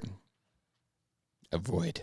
And this new Valavagette, I'm pretty sure that's how it's pronounced. It's going to be just as bad as all the other ones. So, All right, moving on to a brand we have a little more faith in, the Herman Miller Sale chair. So this is a chair I want to love because I do like it, but because of the sizing, I can't really get comfortable in it. The backrest is a little too short, seat's a little too small, but it's close for me. I really like, again, I've said it earlier about how I like this poly backrest where it has all that flexibility. You can see of kind of how Francis is able to move around. The arms are kind of a weak spot too. I don't really understand their decision on that. I don't know if it was more to match the looks of the chair to make it more kind of sleek and modern looking, although at the same time they kind of don't match because they're these weird ovals that don't match all the real angular features of the rest of the chair. So I've got a couple problems with it there. I'm going to actually put it in C, although this is a chair, again, if they could give me a C size like they do the Aeron, a larger size, I would probably put this potentially even up to A tier, but because of the sizing, it's a C. yeah, I got the same thing for me, too. I realized actually looking at myself on camera that I'm looking very short next to Ryan right now, so I need to fix this. I got to go back to a comment, though, that was made that seems highly suspicious from this person that said, but how would you rank the Hanami chair based on its features, like how you can fold it up the arms and go under your desk? It's F tier. If we're just looking at its features, because they don't work very well. Like legitimately, like the showing of how those arms flipped up, they don't flip and clear the backrest. So I just, if we're just looking strictly at the features, they're not comfortable. The lumbar was really bad. The way that the arms move up and down is super clumsy. I think I gave it a D tier, so I'd give it a D minus basically for its features. Does it have seat depth adjustment? I don't believe it does. Yeah, it folds in half, which is the most useless thing. I mean, I showed on camera how you can push the chair in further to your desk if you leave it unfolded, because once you fold it, you can't push it as far under your desk. So I don't get the fold feature. They sell it as a feature where if you live in an apartment, you can fold your desk in half and stow it away easy, or you could just push the chair under your desk. So I don't know. That's ridiculous. And then the footrest 6 foot with shoes. And then the footrest is just a complete waste of money. They put something onto the chair that you have to pay for that you're not going to get any value of. It's a brutal footrest, all plastic design, no padding. It forces you to flip the chair forward as soon as you put pressure on it, so you have to use it in a locked position. The footrest thing is just not it for me. I don't know about you, but every time I push my chair into my desk, I'm definitely going to want to fold it in half. And then smash that headrest into the cable right, box. so that's how you save space, by folding your chair and putting it under the desk. And it literally takes up the exact same amount of space as just leaving your backrest up and pushing your chair in. And it assumes you're able to move your desk up. Yeah. Oh, yeah, and you have to move your That's desk. like that's like a shipping feature to make it fully Right. assembled. So I assume that was a feature just to help out with assembly. So you have to do less assembly, but maybe I don't know, whatever. We're not even on that anymore. We're on the sale. And Sorry, Robert bro. gave it a C tier. Yeah. And this is a chair that we consistently catch flack on in the comments, and why people suggest that we need people of different body types, because this is a chair that always just gets relegated down to the C tier because 2 of the 3 of us don't fit in the chair. And so they simply are going to rank it lower. If you are 5'10" or under, this is a good chair in my opinion. And I would rank this as a B tier for comfort. Robert doesn't like the shape and aesthetics of the arms, but I think they're really comfortable. They have 4-way adjustments, and all of the adjustments are generous, and the pads are really soft. So from a pure comfort standpoint, the arms for me are going to be A tier. And I really like the backrest as well. I think the lumbar provides good enough support, because I don't like aggressive support, and it's really flexible in that back with that, rubber-like material. And the seat is a nice, ergonomic, thinly padded seat. And so for me, this is a really comfortable chair. It also has that nice Herman Miller synchro tilt recline action. So I'd be at a B+ for this chair. Francis, what do you think? I'm on the edge of it being too small. Just about. So, because if you see here, it does start to hit in my shoulder area. So I'd say if you're like maybe 4 inches taller than me, that's like the max. So Yeah. like Ryan's height. Yeah.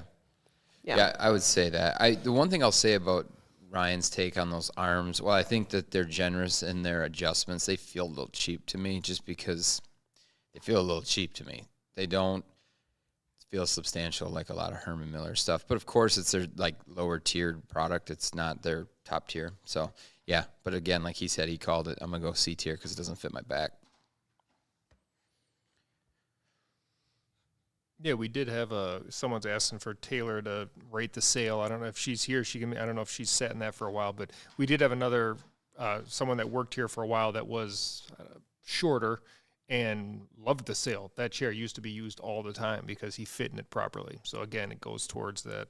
If you fit in it, it can be a really comfortable chair. But we're gonna have to drop it in that C tier rank because of where we are in height. So did someone say if it only had a footrest? I mean, that could change the game, right? Yeah, I haven't seen a footrest I would actually want to use yet. So BTOD Air, folks. The Ikea. This is our own chair. This So is clearly BTOD S+. exclusive. Yeah, I'm just gonna roll out. I'm not going to talk anymore. Yeah, that's a S tier.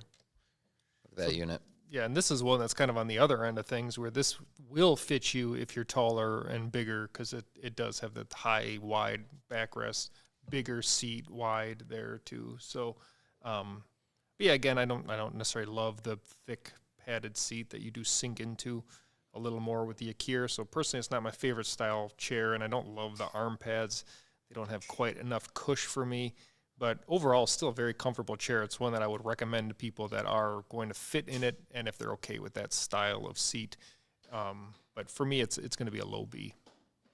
Well, you didn't follow with the S tier. I guess if I'm going to look at it legitimately, I can't give it an S tier because it's not there. But it's a bigger chair. I fit in this chair. I do think that the backrest is comfortable. I don't mind that headrest at all. The seat pad's just a little too thick for me. I don't get down with the thick seat pads. So I get a little bit worried on long term with that seat pad being so thick. This is a B- for me. It's nothing overly special. It's better than average, but it's not a ton better than average. Yeah, I can agree with that. It doesn't have any deal breakers for me, but it doesn't have anything that it does that I'm really wowed by. The seat might wow you for the first few days or few weeks that you use the chair because it is really soft and really comfortable. This is a chair that might win a testing contest on an initial sit test, like if you put it out at a show or something and just let 20 people walk by and sit in it for 5 minutes, you're going to think this seat is really comfortable, but it can introduce some of those lower back problems that affected me with the CXO if you use it for prolonged periods. But it is a comfortable seat, and the armrests, while they're not super padded, they do have some padding to them, and they do have 4-way adjustments, so I do like those as well. The backrest isn't my favorite because it's a little bit too wide for me, but I think the lumbar support is good because it has actual padding, and it's not just a plastic lumbar support system, and I do really like the headrest. So with all that said, and even though it is a BTOD branded chair, because of the fit issues and because I don't love anything on the chair, I'd be at a C+ for our own chair. Dude, you're so biased. I'm biased against BTOD products, folks. This doesn't even make any sense. All right, Sihu. There's a lot of different Sihus in this world. This one is not the good one. It is the... Wait. The other one's at the S300. We have 2 Sihus. Oh, yeah. Oh, I thought this was the new all-mesh one. That's or no, coming. I didn't. We'll get to that one. I couldn't have because I gave it... How did this... There's no way my rank is correct on this one. Okay. A D-? You don't think is correct?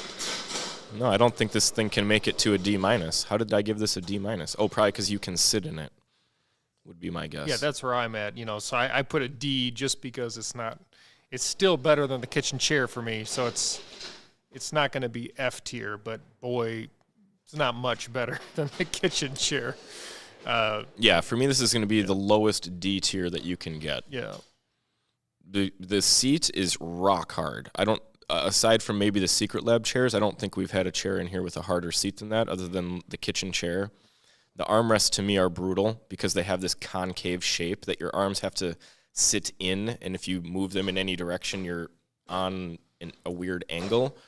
And then the same for the backrest. The way that they pulled the mesh over the plastic makes it so that you can feel that backrest no matter where you move on the chair. I don't know, man. This chair to me is not a good chair. And I'm having a hard time justifying it being a D tier because I would never, ever recommend this chair to anyone for any price. Like, even if this thing was $80, I'd say pass on it. So, yeah, this is F tier. F tier is it? Yeah, I have to. After all of that explanation, I can't. Wow. I don't know. So I have F tiered it in the past. And I'm just on this road to redemption for these chairs. And I'm looking to just really bring them up. It's that positive vibe.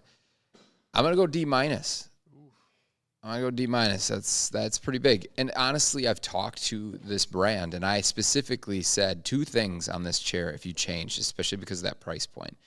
If you fix those arm pads, and you just made them straight, flat pads, and they were a little soft, and you put a regular seat pad in there that didn't feel like you're sitting on a brick, this chair could easily be up there with the Takacova for me personally in a C-tier world because it's again, a really, really cheap chair that's going to do what really cheap chairs do. It's going to let you sit in it. I mean, there's the headrest thing, but you know about that, so you don't pull it off all the time when you own it. But, yeah, I would see this thing sitting up there in the seat, not like lower C's, but it's, again, what is it, $130 or something? Or it's cheap. It's definitely, it's usually under 150. So I just can't believe that there's that many reviews on it that rank it that high. It's $149, but you get a $20 coupon, which is pretty consistent. 2,000 people bought this last month for $129. It's on Prime today. Guys, if you fix the seat and you fix those arms, it would be C. For sure, it would live right around the Takacova. But because it's not, you can't sit in the seat that long unless you like brick seats, it's got to be a D-.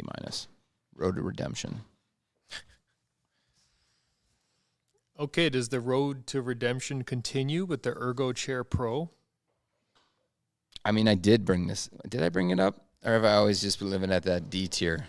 I don't think this had a little road of redemption for all of us. Because Yeah. I think we all had it F tier, and then we realized that it's not as bad as a chair like the one we just looked at, and it's not as bad as like the Neue or like a GT racing chair. And so even though this chair may be one of the worst values in ergonomic seating, it's sittable. And so for me, it would be a D-. But that seat pad bottoms out faster than any seat pad I've ever used. The arm pads are really firm, and they also have that kind of concave design, and they will not hold their position. They are some of the loosest arm pads I've ever used. And then that backrest with the mesh and the headrest with that mesh kind of pulling your skin and just not being, I don't know. There's just not a lot of redeeming qualities, and it's a pretty expensive chair now at like $500-600. So this is a tough one for me to recommend on any level, so I'd be a D. Yeah, I don't have a lot more to add. I'm right there too. I mean, that's where it probably gets an F tier when we look at everything together, comfort wise. I think that's where maybe it gets the lift up into D. D tier. But it's pretty low. Yeah, if this was a list based on value, it's probably F tier. But if we take out all price, it's probably D tier because it's going to be better than the worst of the worst. All right. Well, fortunately, we have some better chairs coming up here. So Herman Miller Mira 2. Let's cut it. Let's hear our goal on these next. I don't know. This is a bad one to pick to go quick on because these chairs are actually decent. Our next stretch of terrible chairs, we're going to be quick on. Yeah, okay, guys? We have to. Because you're going to sleep back there. This is actually worse than your meetings when you're having to sit through the Sihu chair and the Ergo Chair Pro. We could just simply tell you it's F tier and D tier, and we just move right on. I mean, for me, honestly, though, the Mira 2, I don't have a ton to say on the Mira 2 just because the chair has really extreme fit issues for me, and it's got that mesh seat. So the armrests are way too wide for me, so I just cannot comfortably use this chair without my arms being extended to the side like this, which is just really uncomfortable. And then that mesh seat, while it has a depth adjustment feature, and while I do think that they did make some improvements compared to some other mesh seats, it's still a mesh seat and has most of the problems that we see on most mesh seats. And so even though it has amazing recline from Herman Miller, even though those arm pads are super soft and comfortable, I got to be at a C tier for this one. Yeah, I got to say, I don't mind this chair. It's got weird arm pads, right? But they're super comfy, and they're adjustable, like pretty widely adjustable. I like that backrest. I know we've talked about that butterfly back. That's probably a little bit more comfortable on it. But we don't have it configured that way. I actually rank this seat for mesh seats my 4th most favorite mesh seat. I don't mind it as much as Ryan, and so I go B tier on this one. Yeah, I'm also a B. I think this is one of the better mesh seats out there. I really like those arms. They're odd looking, for lack of a better way to say it, but I think they're really comfortable. Again, I've said it on other chairs. I'm okay with some of that slope.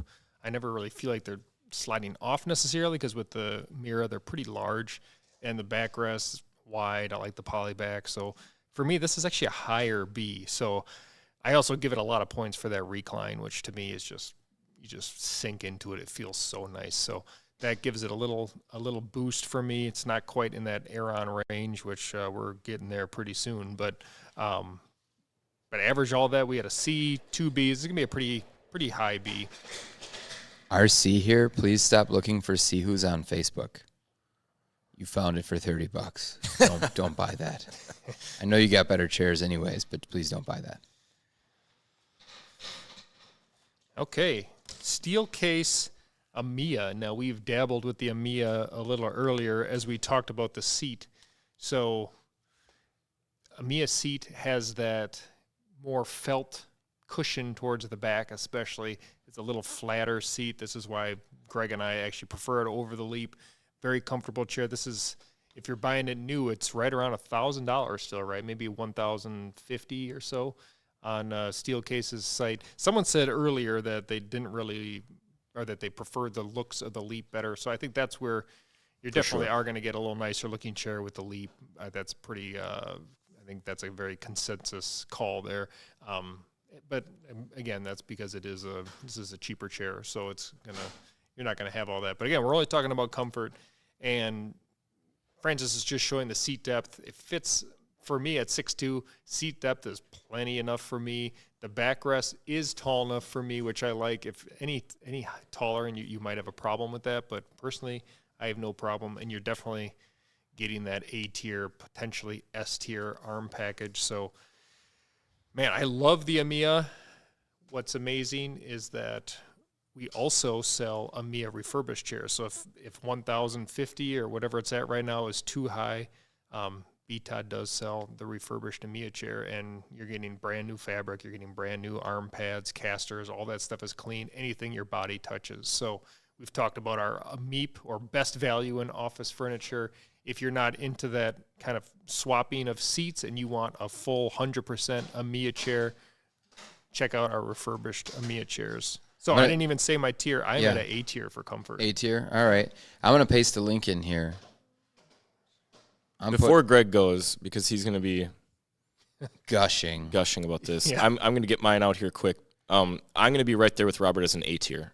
I think that it has a A tier seat comfort, S tier arm comfort, A tier back comfort. If the recline was a little bit better, maybe it would push up to that S tier for me.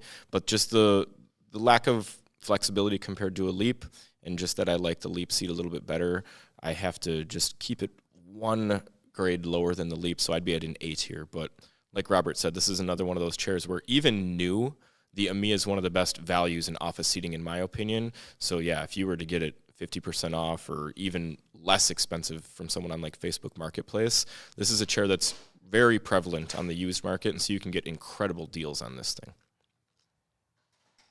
Is it my turn? Yep. All right, guys, buckle up. It's a gush fest. Me and Triple G Greg are about to be gushing, because he said he's gushing as well. Yeah, I mean, I think this one is easy for me. I love the seat. The backrest works no problem for me. It's got the arm pads are insane. I mean, that's one of the reasons, too, why the Leap ranks so high. Is that arm set on there is one of my favorite. It's just, it works well for my body.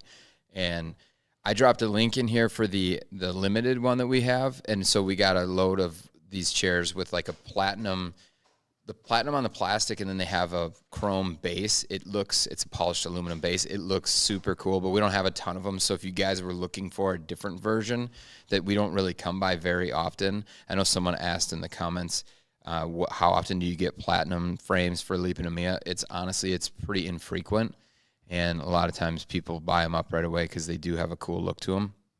So if you want something that's even more rare, definitely look at the limited one that I dropped in the link. But yeah, I got to go S tier on this one. It's pretty easy S tier for me because it's just one of those chairs I can just use all day, no problem. So what does that put us at? Because you guys dragged me down. I think we'll put it, I mean, do we go right above the Amia, maybe below the Fern is what I'm thinking? Right above the Amia. Yeah, whatever you got to do. I mean, when you go value, that Amia has to go above. But we're just talking comfort. Comfort-wise, the Amia will win there because of the seat on there. Now, someone asked, I think it was RC, our buddy, he found a Amia stool for $200. I mean, I love these Steelcase chairs as stools, personally. They have, it just lend to it well because of how the recline works and everything. So, yeah, if you see a stool for $200, Amia, if it's in good shape, that's pretty awesome. I just posted the video of my $25 one, not to brag, but you could see kind of some ways to clean it up and everything. But I know a lot of people aren't into that. You see how disgusting what I pulled out of my Amia chair. If that's not for you, refurbished route is from BTOD. You don't have to do any of that filthy stuff yourself. So. What Robert did in that video was really incredible with a Bissell. But like the stuff that we use is commercial grade. The seat pads are going through an actual box. It's like putting really hot water on it. It steams.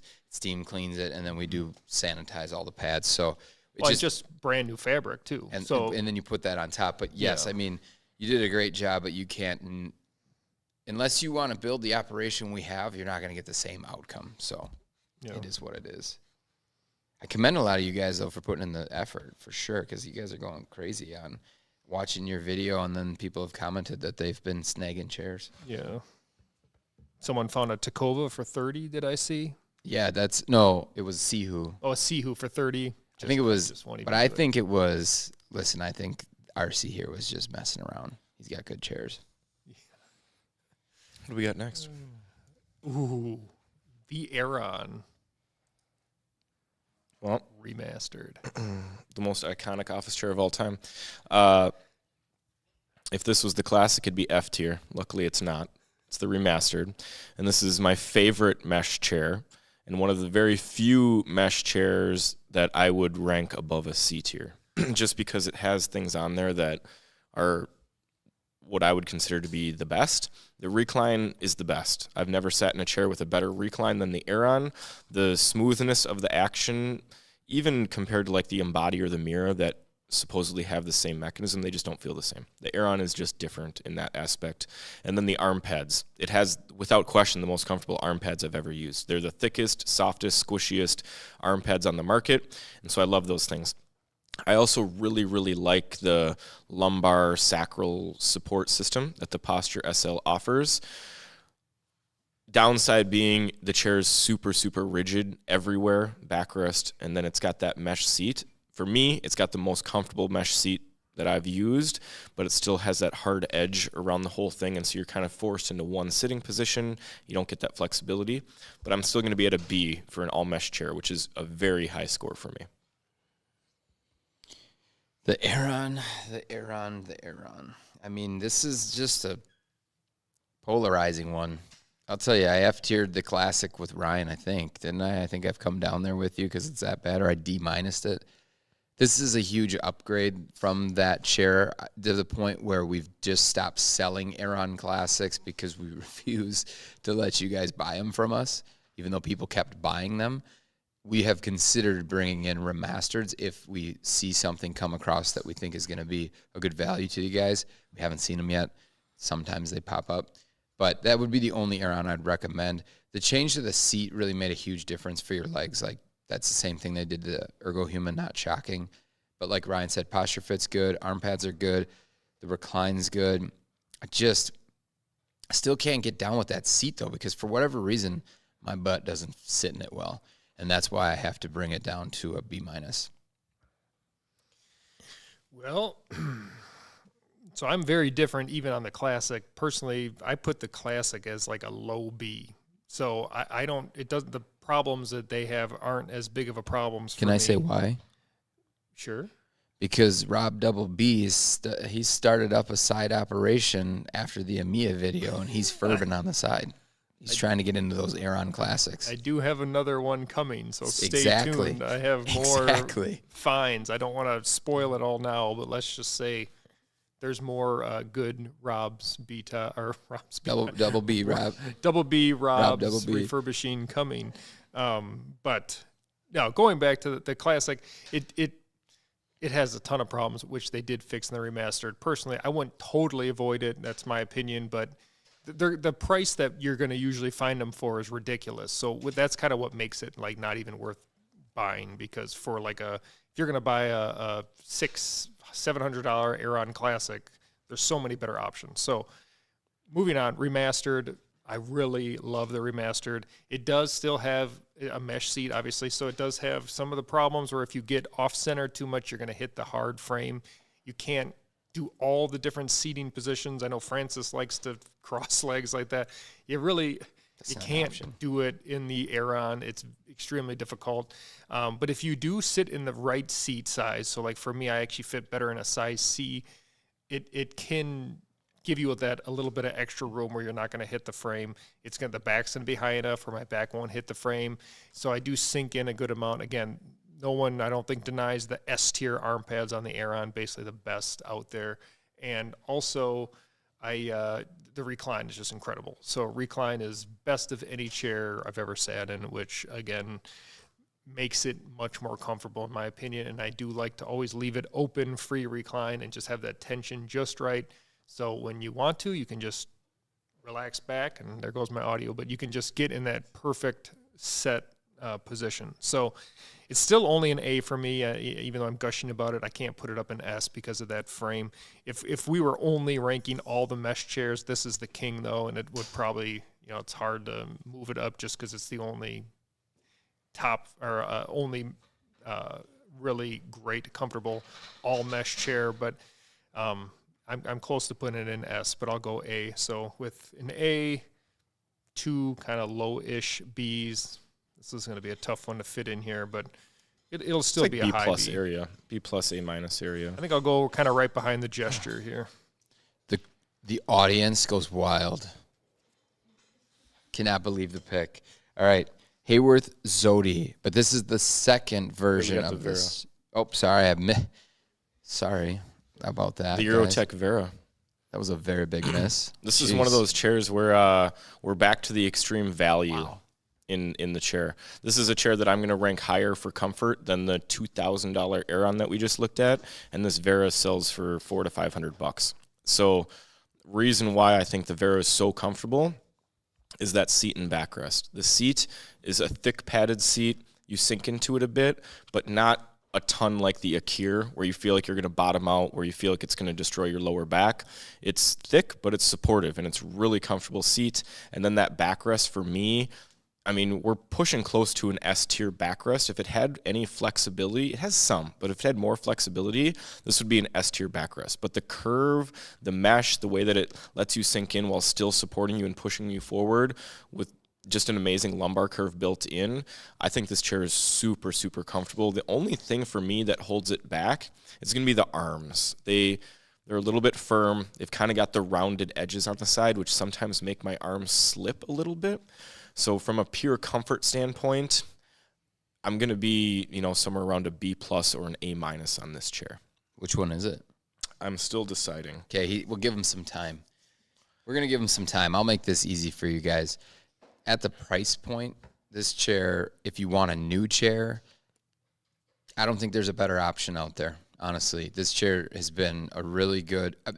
that's the first one that we've had in the office it still is exactly the same as it was when we got it, and it gets sat in quite a bit. And it had a run where it was a daily driver for quite a few different people as they rotated through chairs. They would just hold on to it for 6 months. So this chair holds up well. It's super comfortable in the seat, super comfortable in the back, like Ryan said. The headrest is a miss, but the arms, I like the arms. If they were a little softer, like Ryan said, yeah, definitely I could bump it up even more.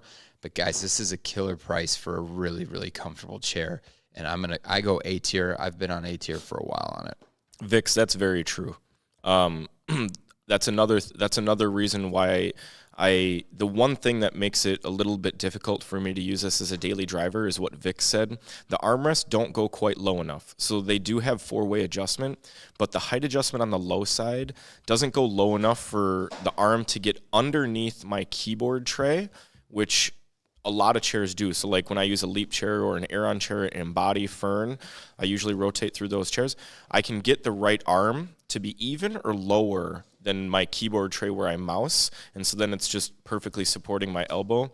Whereas the Vera, I have to put it above it, which means I have to kind of work around the armrest. And so, yeah, that's another reason why I wouldn't. That's probably why I'll have to keep it down at as B+ and an A-. So, yeah, I'd be at a B+ for that reason. My turn. Don't take too much time.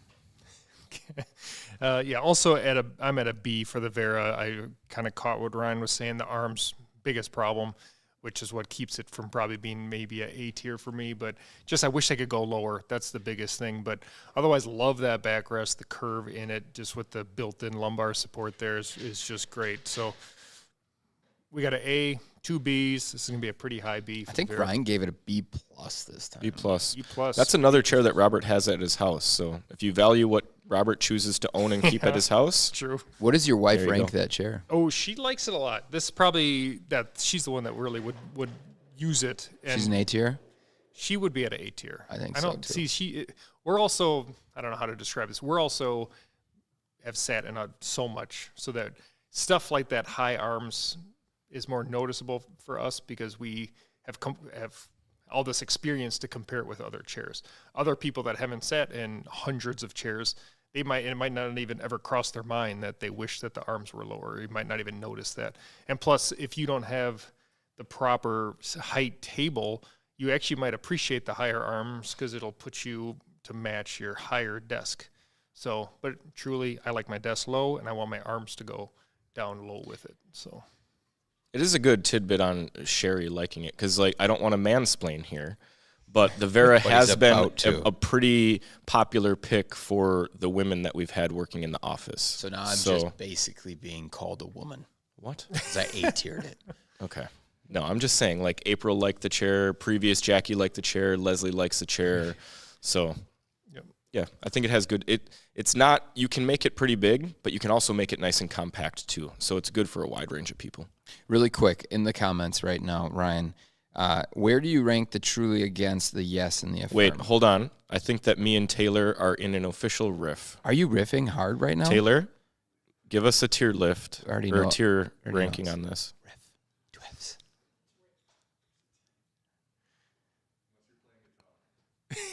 it's rift. Taylor's unless about to you're ruin playing my guitar. entire argument. What did she rank as C. C? C tier. For what? Taylor. All right, so disregard everything that I just said. I definitely just mansplained. We'll take Taylor's opinion as the opinion that we're going to go for. Taylor's always been a hater of the Vera. Yeah, other than the arm thing, the Vera fits me great. I saw a question about that. So. What? She doesn't. I don't like the best mesh part of this back. chair. Blasphemy. Okay, we have to Unbelievable. move on. Yeah. Taylor, we're having a meeting when you come in. Yeah. It's been a while since you sat in it. You have she loves the Leap chair though. That's her go-to. That's her goat. Yeah. It's tough to compare those two. Yeah, I suppose if you sit in a Leap all the time and then we have you sit in a Vera, maybe that probably does feel like a little bit of a downgrade. So I can't make it to the meeting. Sorry. Okay, Hayworth Zody. This is one of those nice combos. Really nice padded seat with good comfort. Mesh backrest is really nice. Wider backrest. This has the digital knit fabric, which again we really like. doesn't have that as thick of padding as the Fern has, but it still gives you a little extra. I like this a lot better than I think Ryan's actually sitting in it right now.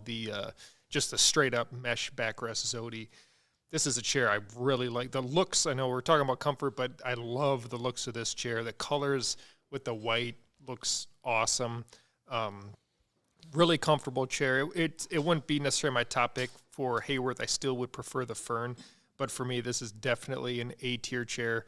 Great arm pads as well with lots of adjustability. So, yeah, I'll hand it off. You know we have a lot of chairs when Ryan's sitting in a just slightly different flavor of the same chair. I mean, that's ridiculous. That's why we just have hundreds of chairs because we have so many here. But I will say that I guess we would call it the Zody Classic. They don't make it anymore. You can get it secondhand. Had the weirdest sitting angle position for me. I just did not like it. But they made a valiant effort to improve it here. It's not quite perfect, but it's so much better. But this is for Hayworth. Just looking at the build on this one, it's just you can tell it's a chair they've had. I mean, how long have they made this chair for? The original, it's been a long time. It's a workhorse. It's got to be 20, 25 years. I mean, it's been a good seller for them a long time, and it was their premier chair until they made the Fern. But there's arguments that could be made that this could be a better chair, and it's a lot less money. And for me, I go easy. It's easy A tier. I can sit in this chair no problem. I do like that digital knit back, even though it's not significant. You can definitely feel it. So, yeah, I'm gonna be right there with these guys. I think it's an A tier chair all around. Arms are comfortable. Backrest is great. I love the dual adjustable lumbar system where you can adjust the depth on both sides of the lumbar. You got a great height range. The only thing that is potentially polarizing on this chair, and it's kind of what Greg talked about with the seat angle, is the two recline modes that you have don't give you a normal recline mode. You're either going to be a little bit forward and you get the full range, or you start out a little bit back and kind of get like 80% of the range. And so I wish that they just had a standard flat synchro tilt recline like they do on the Fern. And if they did, this would almost certainly be an S tier chair for me. But the way that it stands now, it's going to be an A tier. And the one thing that I will say about the Zody is that this is another one of those chairs in this list that is going to, in my opinion, stand out in terms of how much you have to pay for this thing brand new compared to the tier that it sits in. And I think it's very similar to the Amia in that you're getting a really high-end chair from one of the most premium brands out there for right around that $1,000 mark. And I could definitely argue that the Zody presents more value than the Amia simply because it has a lot more adjustments, and I think it looks like a lot nicer chair. So is it really $1,000? it's right around $1,000. is it chromed out for $1,000? Maybe No. not with those looks. No, but you can yeah. get it like even the all black version. I think still looks nicer than an Amia. Yeah, so yeah, for you can get a very premium chair loaded with functions for around that $1,000 mark, which is a very good value for what you're getting. So easy A tier. A very good value, but we wouldn't necessarily select the very chair, right? Like forced pun, but just so we know. Yeah, I would say you don't need to get the forward tilt if you don't want to. But the dual, someone asked about that, but the dual mode is very nice if you have a standing desk and you want to use it in that dual perched mode, but you can save some money without going that route. And what Robert was talking about is that Vary from Hayworth is just like almost feels like an obsolete option. I would just pick from the Soji, obviously the Zody or the Fern. Yeah. Like I don't see a reason why you would go with the Vary. I just don't think it presents the value, especially for the comfort. Sorry, Did they for my raise the bad price on the pun. Zody? $1,400. That doesn't seem right. I wonder if That's probably with on the the, quilted knit and the, on the Hayworth site they have a bunch of different chairs shown pre-spec'd with things. So I'd maybe try to find the lowest priced one and then spec it with the options. And I think that's how you're going to find it around that, $1,000 to $1,100 mark. All right, here's where I think we can burn through a few a little quicker here. So Steelcase Series 2, this is another one kind of like the Sale where, for me, it loses some points because of the size. So it does have a nice contoured back. It doesn't necessarily look like it, but I feel it a little similar to the Gesture where you kind of feel cradled in the chair. That part I like about it, but the seat depth's not enough padding either there. So for me, where do I even have this? I have this as a C, maybe that's even too high. We did talk about the Soji. It was a B tier. Yeah, I think I actually have ranked this previously. I think I've been slowly moving my rank down on this chair because, like Robert said, that seat is just not great. And I don't like that new weight-activated mechanism that they put on chairs, like the Series 2, the Series 1. Like, It's just a low-end mech. right, it's not good. I mean, that's the same mech, I think, that's on the Series 1. Exact same one. So the backrest is okay. The headrest just moves way too easily. I think Steelcase, if you want a headrest, you got to go Gesture. I'm actually going to move this to C+. It sounds crazy, but it's not. So, Well, if that sounds crazy, then this is going to be even crazier because I've got this thing at a D+, because the only thing that I like about this chair is the arms, because you get pretty much the same arms as an Amia or a Leap, but the seat for me is rock hard and it feels small. Even for me, the backrest feels really firm to me as well because the lumbar is pronounced and I very much dislike the backrest. Headrest, same issues. And like Greg said, the recline is just less than impressive. So I'm at a D+ for a Steelcase chair, which is wild to say, but that's where I'm at. And it looks like we'd be at a C overall for this one. what is this chair price out for? Like $800? $600 to $800 depending on how you spec it. So not great value in my opinion. The old Branch Verve. Branch Verve. The best part about the Branch Verve chair is that I was pitched to buy it in China. Okay. So I guess it wasn't exclusive. I don't know, but it was there from the Chinese manufacturer, and it was the same chair. It's not good. Yeah, I was very surprised. Francis and I were chatting the other day trying to find another chair that was about $400 to throw in a video. And I'm like, well, is the Verve chair? But this is like $570. Yes. And their other chairs are closer to $300. That's wild to me. I would take any of their chairs short of the daily, but I would take their task or ergonomic chairs being much better than this one. And they're like $200 less. So this is... Boy, I have it as a D, but I guess I can't go lower because it's not like it has any major problems that are uncomfortable for me. It just doesn't fit me at all. Adjustments are poor. Oof. D, low D for me. Yeah, I've got this as the same ranking as the Series 2, just because the seat is uncomfortable, but it's okay. The backrest is uncomfortable, but it's okay. The arms are brutal, and I like the recline. I actually think it does have a good recline. So I'm at a D+, but again, this is another one of those chairs where it's like really, really tough to justify the price. You can get something like this, or you can get a used or refurbished Leap. You can get a Soji. You can get a Vera.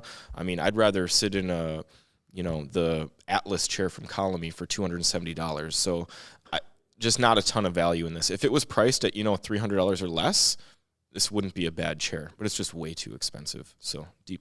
This is probably one of the nicest looking chairs in the $500 range, honestly, like because it looks cool. Like it's all dipped in the same color. It's got that Cosm vibe to it. But after that, there's no redeeming qualities for, I think, a average size male. And then when you get into for a female, the arms are so wide that it's like it doesn't seem to be a good fit for anybody really. So yeah, the back's too short, the arms are too wide, and that seat is there's nothing there. It's just right to the bottom. I mean, can we get a shot of that base? I mean, is this the best looking base we've I'm telling you, ever it seen? looks good. Yeah, if you get past the looks, it's just not comfortable. But so I feel like that's why people are buying it. yeah. Because people are buying it because it looks really good. So I got a D tier on this one, Yes. I think, right? Yeah, I got a Yeah, I D think it's still gonna be ahead of the Hanami, but yeah. Next one, we It's can down just there. wrap up in maybe 3 words. Staples Hiken, F F tier. tier. That's Really, right. F tier, you guys think? Let me repeat that real quick. Just messing with you. F tier. Just we'll show 2 things on that. Show the mesh where that's yellow because it's falling apart. show that sweet flimsy lumbar pad behind the mesh. It's a piece of plastic with 3D mesh material sewed on there. There's just nothing comfortable about this chair, in my opinion, and it feels flimsy. It feels cheap. Yeah. It's just one of those chairs that doesn't have any redeeming qualities other than you being able to go into Staples and sit in it before you buy it. So, yeah, F tier. All right, so you guys have been asking, do we have the Sihu chair? And I think this is the one you're actually wanting to see, not the Sihu, what's it, M18. We have the Seo Dora S300, and so I did the unboxing, first impressions of this a little while back. We're getting close to doing a full review. It is another all-mesh chair, which, again, difficult to nail. What I found with this chair is that the seat is better than a lot of the other mesh chairs that are trying to fix these issues. It's a huge step ahead of like the Hanami chair, and I think part of that is because they did everything they could to make it look like an Aeron or copy some of that style. So has the kind of real high frame, which, so copying the Aeron is good and bad. The bad part is that high frame can limit your seating positions, just like in the Aeron. But what it does manage to do is fix the front edge a little bit. It's not as good as the Aeron, but it does make it so it's not real uncomfortable at the front edge. The backrest I really do like. I like how it's very kind of odd in a way, these kind of moving pieces for the dual split backrest. But yeah, when you actually, it's weird how they bounce around. But once you're actually sitting in them, you don't feel quite that crazy movement. And they do kind of feel nice as you slide back and forth in the chair. The top part of the backrest is meant to be also like a headrest. Now, for me, it doesn't really go high enough to really use it as a headrest unless I'm majorly laying back. So I can't really use it as a headrest while I'm working. But if you're under 6 foot, it might work for you a little better. So ratings are a little tough. I know I've kind of stolen this chair for a while, so Ryan and Greg haven't had as big of a chance to test this since we got it. I'm going to go with a B right now, but I'll be honest, as I kind of finish this testing time, that ranking might change a little bit. And also going back to the arms, tons of adjustment, kind of has that tilt up.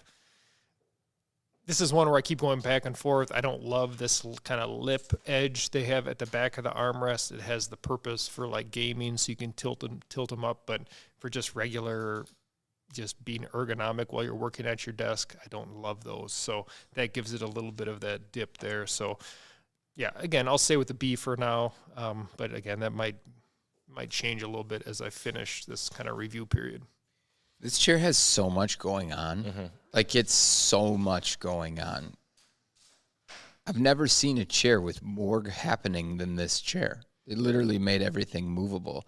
Yeah. Long term, we'll see how that plays out. But from a comfort standpoint on this one, I don't mind the backrest. I don't mind the seat. I don't love the arms on it. I know you got a ton of range and adjustment there. It's slightly better than average. But it's not cheap. So it probably should be. I'm going to go C+ on this one. Yeah, I'm actually at the exact same score as Greg. I'm at a C+ as well. I think the mesh seat is pretty good for a mesh seat. And so other than like the Aeron, maybe the Ergohuman Gen 2, I would put it right near the top because it removes that front lip. The mesh is comfortable. It's got a nice slope so that you don't feel that front edge.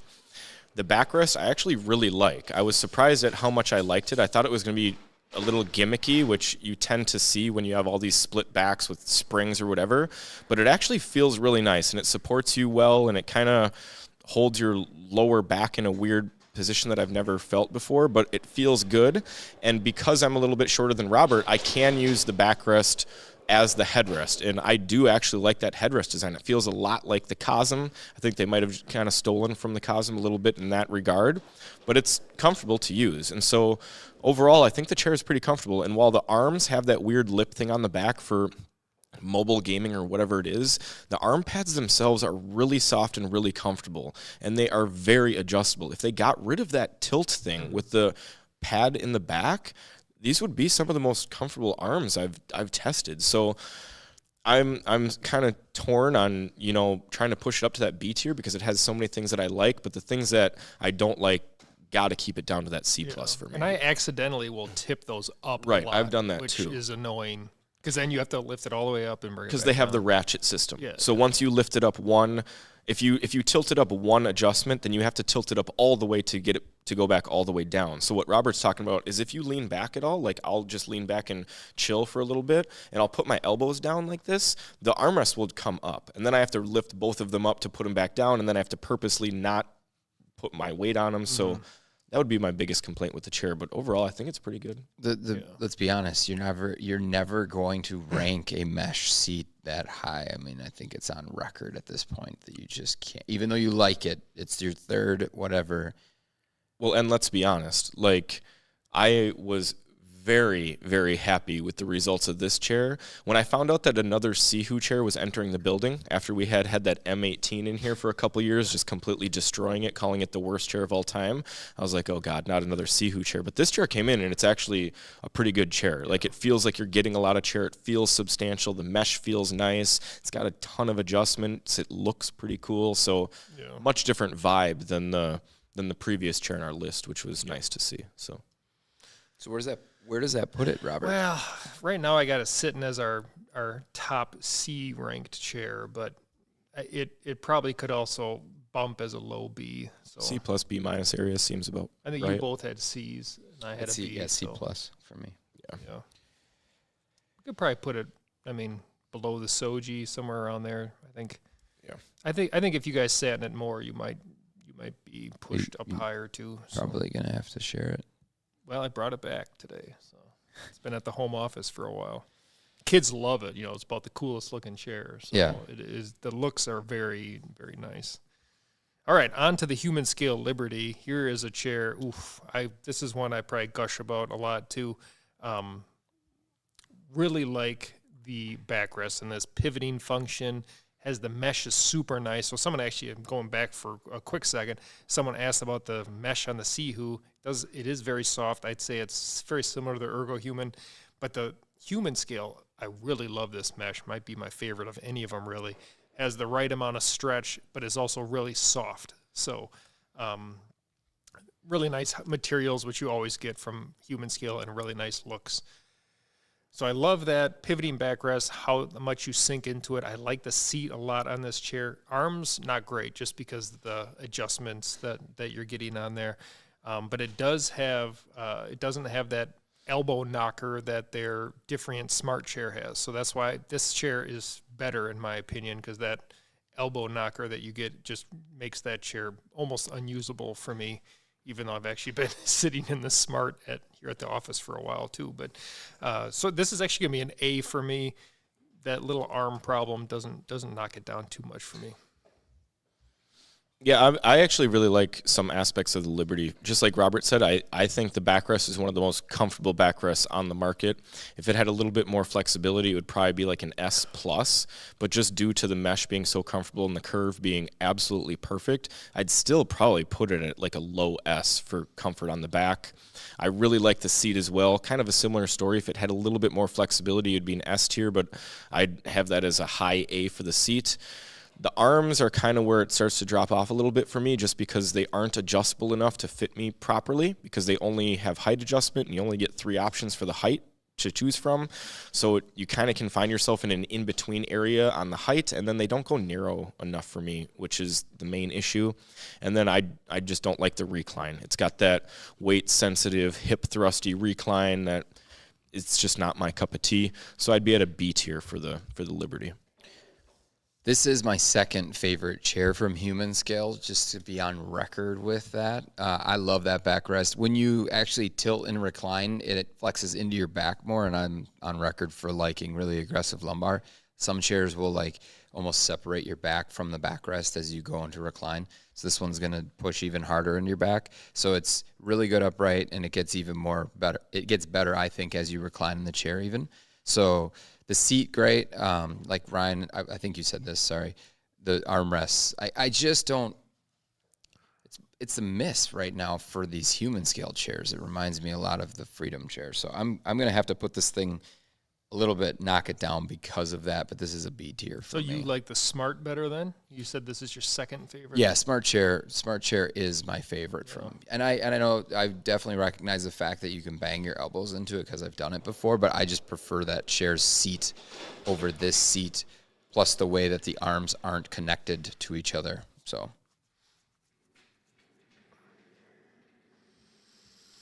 all right. I fit that one up pretty high in the B column then. The Carmen. Rob Double B gave that an A, huh?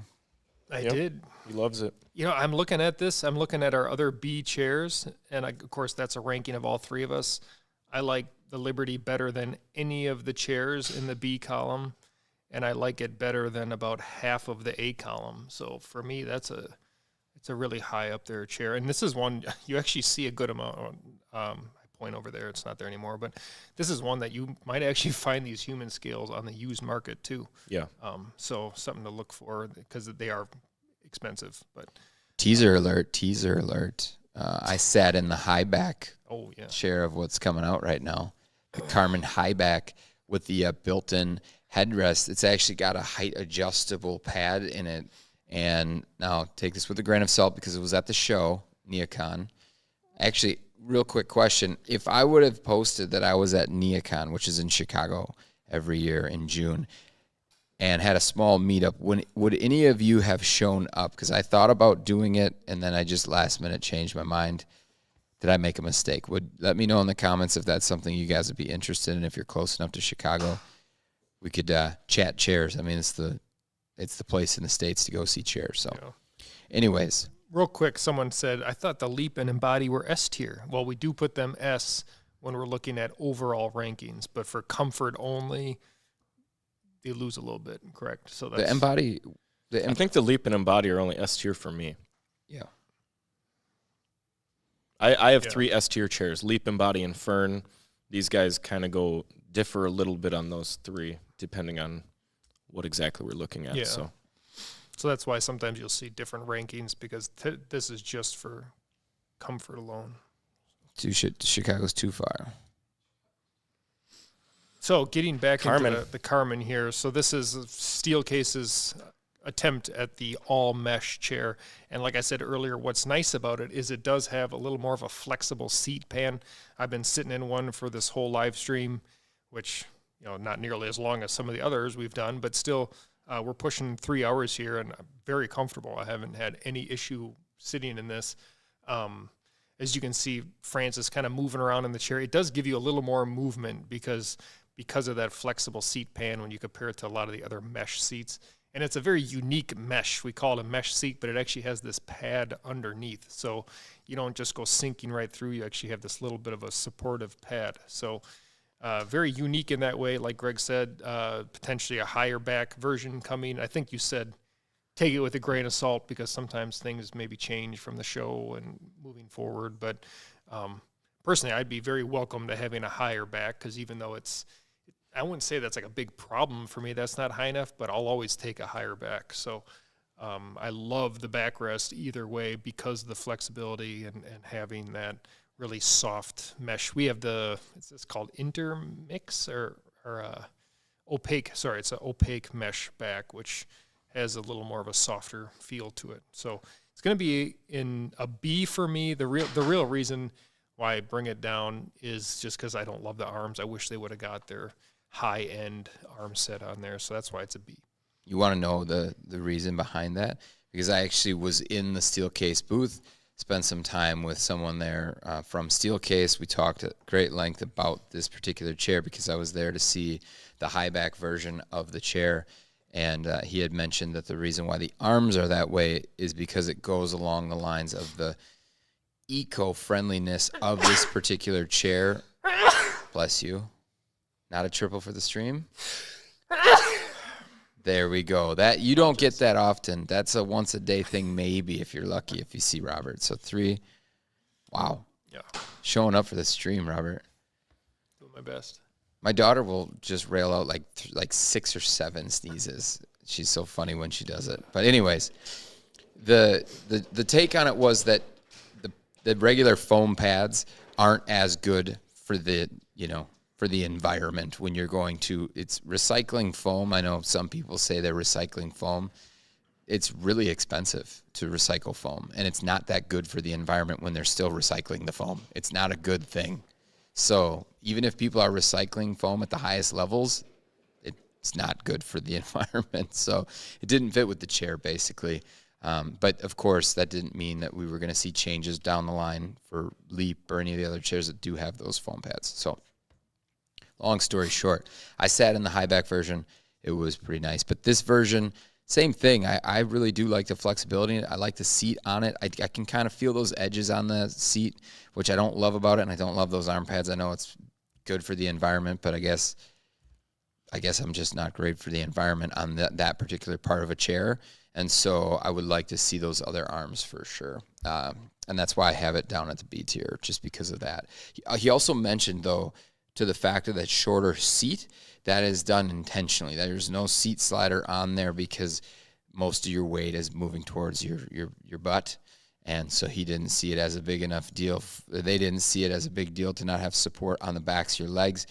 Doesn't mean I agree with the opinion, but that's where they went. So I'd like to see it be a longer seat personally, because I prefer that. So it's an interesting take to just make the armrest completely uncomfortable because you want to make one aspect of one of your lesser popular chairs to be slightly better for the environment when the rest of your chairs do the exact opposite. Well, that was the theme behind that particular chair. So that's why they went with it that way, I guess. But those pads aren't great. That's interesting. Yeah, I'm going to be at a C tier for this one. I think it's okay. I think that they completely missed the mark with what they were trying to achieve with the flexible seat. Is it more flexible than an Aeron? Yes. Is it as flexible as any of the other chairs in their lineup? No. It's still got a rigid frame, and the seat isn't nearly as flexible as the backrest. So for me, the highlight of the chair is going to be the back. I think it's one of the more comfortable backs I've used. Really flexible. I like the mesh. I think the lumbar system's okay, but the arms are not it. The seat is a mesh seat with a little padding, but I would probably still rather sit in the Aeron seat, and then the recline is not my cup of tea. So C tier for me on the Carmen. And then overall, what do we got? B. I think it's a B. Yeah. Hon Ignition diaper butt chair. It's got flexibility in the backrest. The arms. This is the other option you have at the $400 price range. This is why I always pick the Vera, because I think the Vera is better. So this Ignition chair is okay. It's a decent chair from a major manufacturer that's priced fairly. It's an average chair. It's the definition of a C tier. It's exactly why I gave it a C tier. Yeah, I don't even have much more to add. It's exactly that. Totally middle of the road. The one thing to give it a little extra plus is I do like that it does have some flexibility in the backrest, which you don't always see from this price range. But yeah, we almost make it seem like a bad thing because it's just middle of the road, but this is a low priced chair. Usually it's between $300 and $400. So a C tier chair, look at the other C tier chairs and B tier chairs. There's not going to be very many that are C and B tier that are going to be less expensive than this. The only other chairs that come to mind are going to be the Atlas and the Vera. So it's a good chair. It's very fairly priced. I think it has a lot of good value. I'll tell you the current price, because the all mesh version of that chair right now on Amazon is $565. With the fabric seat, it's $426. Okay, so it's gone up a little bit, but still a pretty fairly priced chair. Yeah, it's right in that $400 range. OM Affirm chair. Yeah, we had a couple people asking about the Truly earlier too, which is not in the list, but we can maybe throw in your thoughts on that one too. But personally, I like the Affirm better. I like this is actually the high backrest. Oh no, this is the normal one. They do have a higher backrest version. That's the high back. It is the high back. Yep. Okay, so this is I do prefer this. It keeps that frame up and out of the way for me.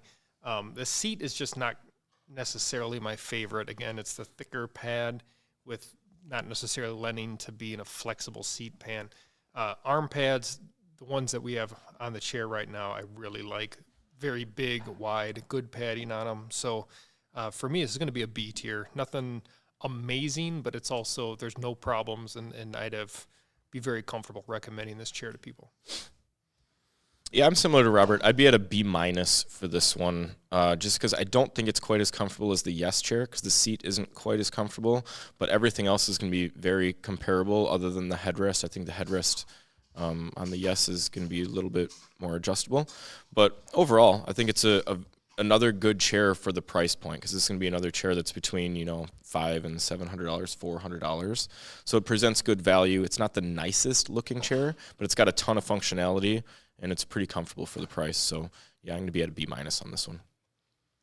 Someone asked, sorry to interrupt or jump in here, Greg, but someone asked removing the arms. This is probably the absolute easiest chair to remove the arms on. You just flip that lever and pull it all the way out. So putting them back in is probably a little more hard than taking them off. But so if you're looking for something for guitar playing but still have arms as an office chair, this is like probably the absolute easiest on and off arms. I would say that this one, so I there was a question on where you put the Affirm, the Truly, and then The Yes. Yeah, the Yes chair. I mean, I kind of have them all around the same a little bit. I mean, they're all kind of right around that B range. I could see it easily being a thing where you could look at the Truly if you like a poly back to be just to answer the person's question. You could rank that a little higher, right? That would make sense to me. But I'm just gonna go straight B tier on this one. It's a solid share for the price. I just pulled it up just to validate what Ryan was saying. The way we have it just sort of configured, if you get the mid or the high back with no headrest, you're right around that high 4, low 500 range. So B tier for me, and Ryan, you C tiered. No, I went B minus. I think my last list I was at a C plus, but thinking about it more compared to the Yes chair, and I think it's closer to a B minus. So yeah, we'll put in that kind of lower B range. X chair X3.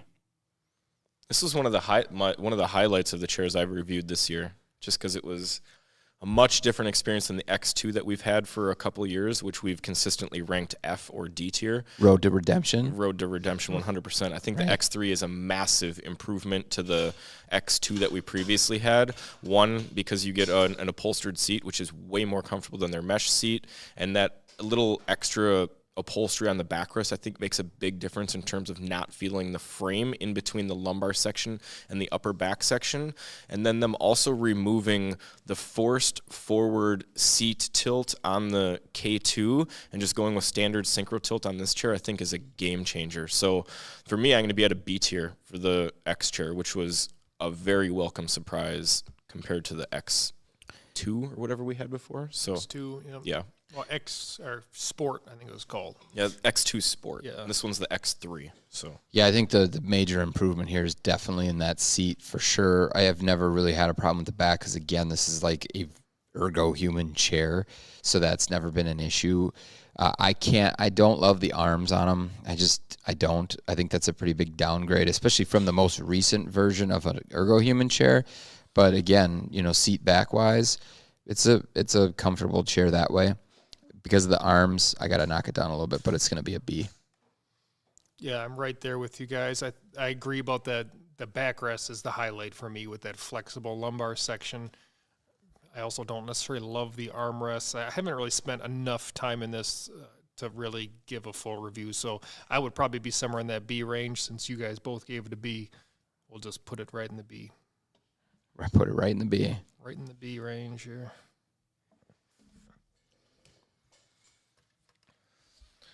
the old branch task. One of the most vanilla chairs we may have ever reviewed. I've been on record C tier on this one. But you see it come up against the Hon Ignition that just is a C tier. And you got to go C minus at least. So I'm C minus on this chair. It does everything, but not as good as the Hon Ignition. I literally just went through the exact same process in my head because I was looking at this and I'm like, I gave this a C. And I'm thinking, it's okay. The seat's okay. The backrest is okay. I really dislike the lumbar, though, because it's kind of pokey and the arms do almost nothing. So, yeah, instead of a C, I'd probably be closer to a D plus or a C minus. I'll give it the benefit of the doubt, and we'll go C minus. Yeah, these chairs even look exactly the same. It's like when we go to grab one of them to use it in a video, it's like it seems like you always grab the wrong. It's either if you're looking for the Ignition, you grab the Task instead. They're so similar. Comfort-wise, they're also extremely similar, so we'll just keep that right next to the Ignition as a C. Sounds good to me. Only a couple chairs left. Yep. Which is good because my battery is about to die. One of my favorite chairs coming up next. So you want to give us, again, a little reminder about our giveaway coming up? Yeah, so if you haven't heard, I haven't been all over it this time. We've been really chill in this live stream like we said we were going to be, just hanging out. But we are going to give away 5 sets of hat, T-shirt, 2 stickers.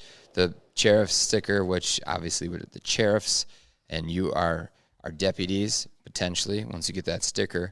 And then there's also the BTOD TV sticker as well. So if you're signed up to our email, you're eligible. If you're not, there's a link at the top, Taylor. It says Taylor BTOD, and there's a wrench. There's a link right there that you can sign up.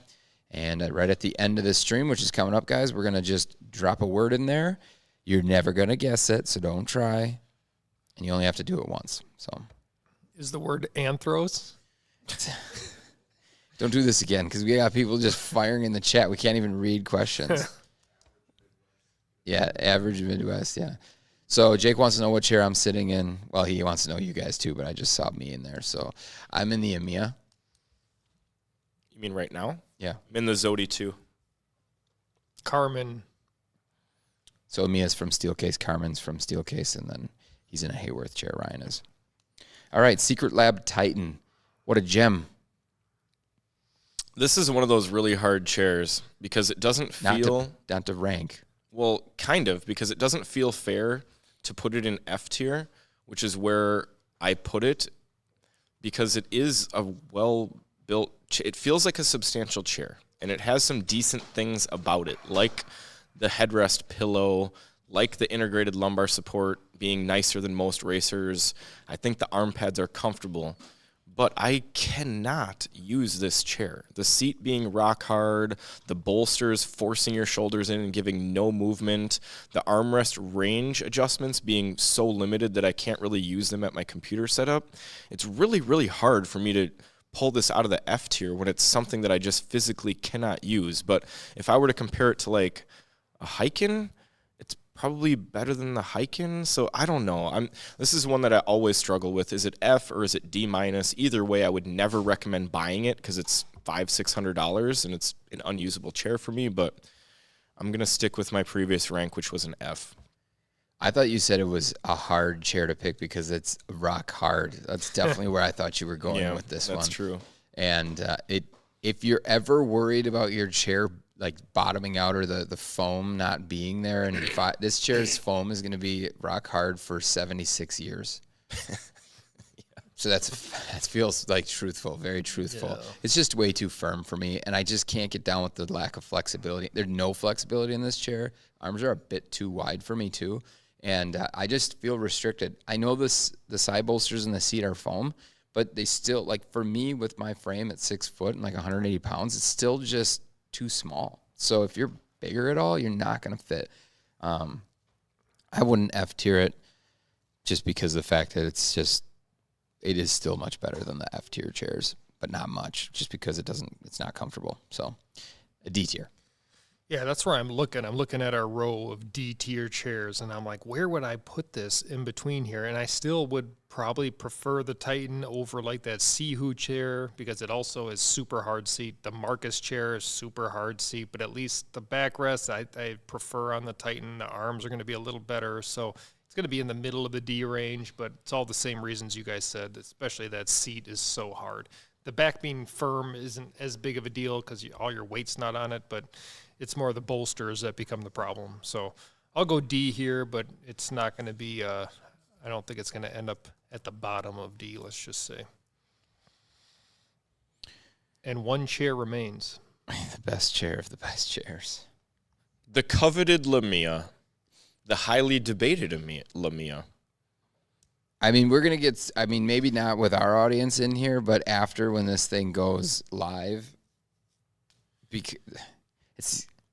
I got to God tier this chair because I made it so that I made it out of two chairs that I loved to ultimately give it an S tier, right? And now I just God tier it because I think it makes people upset. Well, and I think the people that might be upset, you got to realize Greg had the opportunity to take his two favorite parts of chairs and put them together into one chair. So how could it not be God tier, right? And for me, it's just a S, which is still just amazing. But you take that combination, put it together, and it's going to be extremely comfortable. And like we've always said, the arms are awesome, so they're the same as the Amia or the Leap chair. So for me, this is S. We have God tier from Greg. Again, this is just to clarify. We have the Amia seat on a Leap backrest. So in, I think, both Greg and I's opinion, you're getting that best Steelcase chair seat available in the Amia with that really extra cushioned feel, still some movement, and you're getting that tons of flexibility in the backrest, all the adjustments that you get from a Leap chair, and again, those awesome arms. There's a lot of comments coming in that are pretty funny, but what is that? ODSEUS? How do you pronounce that? Adsus? Adsus. The Lamia seems really small. It's a Leap chair, so it's a Leap frame, so it's gonna be just like a Leap frame. And Robert's 6'2", 6'3", right in there, and he sits in it and doesn't have a problem with it. I think the Leap chair is better for taller people than the Amia chair because the backrest gets a little short for people who are taller, and so I think it's a better mix that way. If you were looking at the Amia, that back is just gonna probably get too short, but. There's going to be a ton of people in here saying, you know, obviously we made this entire live stream. Post this thing goes live. You guys won't because you know who we are and what we do. And Ryan C minus tiered another BTOD chair during the stream. So we have no problem with that. It's like, this is what it is. So guys, I got tier. Ryan, what's your rank? On the Lamia, the Lamia is super easy for me to rank because I think it's a slight downgrade to the Leap, and I think it's a slight upgrade to the Amia. I had the Amia at an A. I had the Leap at an S, so I'd be at an A+ for the Lamia. I know these guys love the Amia seat because it's a little bit flatter for them, but I actually prefer the little bit more contour on the Leap, and I really, really prefer the extra flexibility that the Leap seat offers, and so that's the only reason I would be a little bit lower than them on that, but the Lamia is still, I mean, I could sit in that chair for the rest of my life and be very happy with it. So amazing chair, definitely. All right, here it is. We're gonna run it. So, but you need to chime in. Merch. That's the keyword. MERCH. Ryan, do you remember the legal spiel that you said? You got to be 18 years or older. You need to be in the continental U.S. There's no purchase necessary. The winner will be selected at random, all 5 of them. All 5. You just need to enter the word merch, no caps. Well, or caps, anything allowed, as long as it's MERCH, and you're good to go. And we'll select that winner at random via. We still using that Nightbot character? Nightbot is going right now, and it's just running. So if you want some merch, hit up that chat with merch, and we'll send it out to you. Anthros, you can't drop Anthros in there. Yeah, Anthros isn't getting you anything. Waiting for that free Anthros chair. And then email marketing. Yeah, email marketing at BTOD just to get your information, sizes, things like that, and then we will get the merch. Like, this is the hat, this is the tee. Can't guarantee that mustache that Colton's got, but if you're like RC here, you had that merch with that sweet mustache. RC here, you're not eligible to win. I'm just kidding. You are. You need another one. You need 2 shirts and a hat. Yep. He's back in a meeting. He's not commenting. So he also said, as a proud Lamia owner, he agrees. It's S tier. We're gonna give it 30 more seconds. Anybody got? It's rigged. Yeah. Anybody got any questions? 1 question, 2 questions. We'll answer them when we let everybody pop in there. Rigged is not the word, RC here. It is merch. It is merch. Get your merch. Get your hat. Get your tee. Get some stickers. All right, here we go. Yeah. We're gonna run it. This is much more low key, guys, than when we were in that live stream for the 8-hour session where just the chat was nuts. 3, 2. Oh, I'm not even 1. on the page. Wow. Winner chicken dinner. So, Ryan, here we go. Merch. Anyone using that $30? Yeah, that's funny. Okay. Ben's been in here all day. Nice. Ben, you are. Congrats, Ben. We need a little bit more information from you, Ben. Yeah, It's the most generic name we may have ever Taylor had can in figure chat. it out. All we need is Ben. All we need is Ben. All right. Congrats, Ben. Jarathan. Hey, Jarathan's been here all day, too. Congrats, Jarathan. Nitin Dasari. Did I say that right? Congrats, Nitin. Nitin. My last name's Knighton, very similar. Felix. You guys, one more, and you just... Felix with the PH. Oh, Coben, you can't. You can't. You're in Germany. This won't work. Kobinja. Yeah. Sorry, buddy. One more. Sheriff confirmed. Yeah. Just kidding, Pro. So, again, you guys need to be in the continental U.S. Reach out to marketing at btod.com. I might not have said that in the disclaimer. You did. Okay. Well. You did. It's ingrained in your brain, guys. All right. Appreciate it, guys. Appreciate you for hanging out and hanging with us for 3 hours, some of you. We will see you next time. Thanks. See ya.